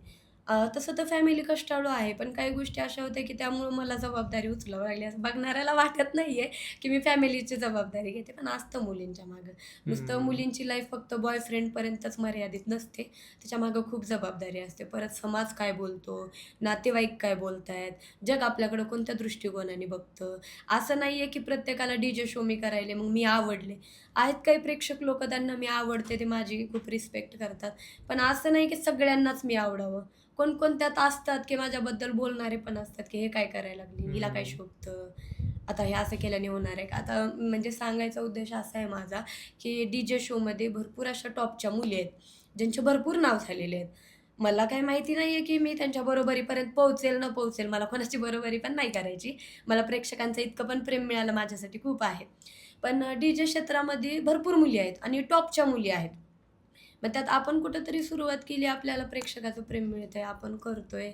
मग प्रत्येकाच्या क्षेत्रामध्ये प्रत्येक मुली ह्या टॉपला असतात. लावणी क्षेत्रामध्ये भरपूर आहेत, डी-जे क्षेत्रामध्ये भरपूर आहेत. कोणत्या मुलीला तिच्या बघण्यावरती किंवा तिच्या राहणीमानावरती किंवा तिच्या शोवरती जज नाही केलं पाहिजे. ती पण एक मुलगी आहे, तिला पण मन आहे. असं नाही आहे की ती काय अश्लील करते. राइट. तर माझं ह्या पॉडकास्टमधून हेच सांगणं आहे, की कोणालाही त्यांच्या कामावरून किंवा त्यांच्या सोशल मीडियावरून जज करू नका. तुम्ही जर कधी त्या व्यक्तीसोबत काम करायचा योग आला, त्या व्यक्तीला जाणून घेतलं, तर त्यानुसार त्या व्यक्तीला तुम्ही जज करून मग तुमचं एक मत बनवू शकताय. पण असं हां, न भेटता, न बोलता, न काम करता, फक्त एखाद्या गोष्टीचा व्हिडिओ बघून किंवा कुणीतरी सांगतंय म्हणून त्याच्यावर विश्वास ठेवू नका आणि अफवा वगैरे काय असं पसरवू नका. तर ऐश्वर्या, आता आपण एक रॅपिड फायर राऊंड करणार आहे. तर Frido ultimate comfort presents rapid fire round आहे हा फ्रीडोकडून आपल्यासाठी. आणि लास्टला तुला छान छान गिफ्ट्स पण आहेत त्यांच्याकडून कस्टमाइज. तर आता ह्या पॉडकास्टमध्ये जसं आपण पुढे जातोय, तर ह्या राऊंडमध्ये तुला मी एक सिंपल प्रश्न विचारेल. त्याच्यामध्ये तुम्हाला फक्त एका शब्दात उत्तरं द्यायची. तर ऐश्वर्या जाधवला जर मनात आलं तर ती उद्या डान्स करणं बंद करू शकते का? मनात आल्यानंतर करू शकते, पण ती आवड आहे ती नाही होणार. अच्छा. ऐश्वर्या जाधवला काय स्वप्न आहे, की कुठलं गाडी किंवा घर तिला घेऊ वाटतंय? मला फक्त स्टेबल व्हायचे स्वतः. म्हणजे जे काय असेल स्वतःचं गाडी, घर सगळं स्वतःचं असावं. ओके. आणि ऐश्वर्याला कोणत्या प्रकारचं नॉनव्हेज जास्त खायला आवडतं? मला जास्त तर बिर्याणी आवडते. अच्छा. तुला फिरायला जायचं असेल, वेळ असेल त्यावेळेस, तर कुठलं ठिकाण तुझं आवडतंय? मी फिरायला एकाच ठिकाणी जाते बाहेर देवीला. ते मला खूप आवडतं. तिथं माझ्या मनाला प्रसन्नता मिळते. अच्छा. आणि तुला जसं आता सपोज तुझं लग्न झालंय आणि तुझ्या पार्टनरसोबत फिरायला जायचंय, तर मग तू असं निसर्गरम्य हिल स्टेशन प्रेफर करशील का एखाद्या बीच साईड एरियाला जाशील? बीच साईड एरियाला. अच्छा. म्हणजे तुला पाण्याचं वगैरे वॉटर स्पोर्ट्स हां, वगैरे त्या खूप गोष्टी आवडतं. आवडतात. हां. अच्छा. तर आता तुला जे काही तू उत्तरे दिलेत आणि जे आपलं कॉन्व्हर्सेशन झालंय त्याच्यानंतरनं फ्रीडोकडून आपले तुझ्यासाठी काही गिफ्ट्स आहेत, तर ते मी तुला गिफ्ट देतो एक-एक करून. सो हे तुला फ्रीडोकडून त्यांचं अल्टिमेट कार कुशन आहे. तू जे काही एवढं ट्रॅव्हल करते, तर तुझ्या सीटवरती ते लावल्यानंतर तुला जो पाठीचं दुखणं वगैरे आहे, तर हं. ते नाही होणार. तर हे तुला त्यांच्याकडून दिलेलं आहे. त्यानंतर हे त्याच सेटमध्ये वेज कुशन येतं, जे तुला एकदम कम्फर्टेबल सिटिंग पोझिशन देतं. त्यामुळे तुझ्या मांड्या वगैरे काहीच दुखणार नाही. एकदम रिलॅक्स तू बसू शकते जास्त लाँग रूटला ट्रॅव्हल करायला. आणि हे त्यांच्याकडनं पूर्ण किट कंप्लीट व्हायला फ्रीडोचं अल्टिमेट कार नेक पिलो आहे, की जे मान वगैरे अवघडते तुझी ट्रॅव्हलिंगमध्ये, तर ते नाही होणार आता. हे तुला दिलेलं आहे त्यांनी. आणि हा आहे तुला ट्रॅव्हल नेक पिलो खास. ज्यावेळेस तू लाँग रेटला जाशील, ट्रॅव्हल करशील, तर हे तुला असं मानेभोवती लावू शकते, ज्याने मान वगैरे हलणार नाही, झटके बसणार नाही मानेला तुझ्या. खूप चांगलं प्रोडक्ट आहे ते. आणि हे आहेत ॲक्टिव्ह सॉक्स, म्हणजे तू घरात सुद्धा हे वापरू शकते. नॉर्मली चप्पल वगैरे आपण असं वापरतो, त्याच्याऐवजी हे वापरू शकते. कम्फर्टेबल पायरा एकदम. आणि बसल्यावर वगैरे जर कधी तुला असं मणका असं आपण होतो, सरळ बसत नाही ताठ. हां, नाही बसत. हां, मग त्याच्यासाठी ही गोष्ट आहे तुझ्यासाठी खूप काम येईल. पोश्चर करेक्टर आहे हे फ्रीडोकडून. तर ह्याने तुझं पोश्चर एकदम चांगलं होईल आणि मणक्यावर लोड कमी येईल. अच्छा. आणि सगळ्यात भारी, जी गोष्ट तुला आवडत असेल, आणि म्हणजे सांगायचं म्हणलं मी हे ऑनलाईन खूप वेळा चेक केलंय, पण घ्यायची हिंमतच झाली नाही. आता आम्हाला तुझ्या मनातलं कळलं, त्यामुळे आम्ही डायरेक्ट फ्रीडो करून तुला गिफ्टच आणले. हां, ते. आता ही एक गोष्ट आहे की जी तुला खूप जास्त आवडेल, म्हणजे तुला जास्त करून झोपायला वगैरे आवडत असेल कम्फर्टेबली, हां. तर हा तुझ्यासाठी फ्रीडोचा अल्टिमेट कम्फर्टवाला स्लीप पिलो आहे. हा यूज केल्यानंतर तू असं निवांत झोप लागेल तुला. स्वप्न पण छान पडतील. हा, स्वप्न पण भारी येतील. नक्की सांग आम्हाला तुला हे फ्रीडोचे प्रोडक्ट्स कसे वाटले नंतरनं. खूप छान, खूप छान. आत्ता पण मला छान वाटतं ते वापरून बघून. घेतल्यानंतर नक्की आम्हाला आवडेल तुझ्याकडनं ऐकायला की कसं वाटतंय. तर नक्की. थँक्यू सो मच फ्रीडो, की तुम्ही ऐश्वर्याला जे पाहिजे ते सगळं दिलं, तिच्या सगळं मनातल्या दिलं. गोष्टी समजून. नाही, नाही, सहसा तर ते गाडीचं पण आहे ना कारचं, XUV 500 गाडी आहे माझी. तर ते मला प्रॉब्लेम्स होतात कधी-कधी बसायला नाही का, पाठ दुखते, हम्म. कधी-कधी मांड्या पण दुखतात. पण ते आता नाही होणार. नाही, आम्हाला ते माहितीच होतं. मी त्यामुळं म्हणलं कस्टमाइज करून तुमच्यासाठी मागवलं होतं, की काय गरजेच्या गोष्टी आहेत तेच लांब-लांब तुम्हाला जावं दिलं पाहिजे. लागतं ना, कधी घ्यायला वेळच भेटला नाही त्या गोष्टी. पण आता ते तुमच्याकडनं ऑलरेडी आलंय. आमच्या ब्रँडला सगळं समजतं की गेस्टला काय पाहिजे. बरोबर आहे. तर थँक्यू सो मच फ्रीडो, तुम्ही एवढे प्रोडक्ट्स दिले. आणि तुम्हाला देखील ऐश्वर्या ज्या गोष्टी आता वापरते त्या पाहिजे असतील तर लिंक डिस्क्रिप्शनमध्ये दिलेली आहे. Do check out Frido and their ultimate comfort products. Thank you so much Aishwarya, welcome. तू वेळ दिल्याबद्दल. आणि तुम्हाला काय आवडलं ते तुम्ही सांगितलं, कमेंट करा, लाईक करा या पॉडकास्टला, जास्तीत जास्त लोकांपर्यंत शेअर करा. आणि आम्हाला कळवा की आता तुम्हाला अजून नवीन कोणत्या कोणत्या गेस्टसोबत पॉडकास्ट करायला किंवा आमचा पॉडकास्ट ऐकायला आवडेल. त्यामुळे आम्हालाही समजेल की तुमच्या काय एक्सपेक्टेशन आहेत, त्यानुसार आम्ही अजून चांगले चांगले गेस्ट बोलू आणि अजून आपण छान छान पॉडकास्ट करूया. तर भेटूया आपण नवीन भागामध्ये. थँक्यू.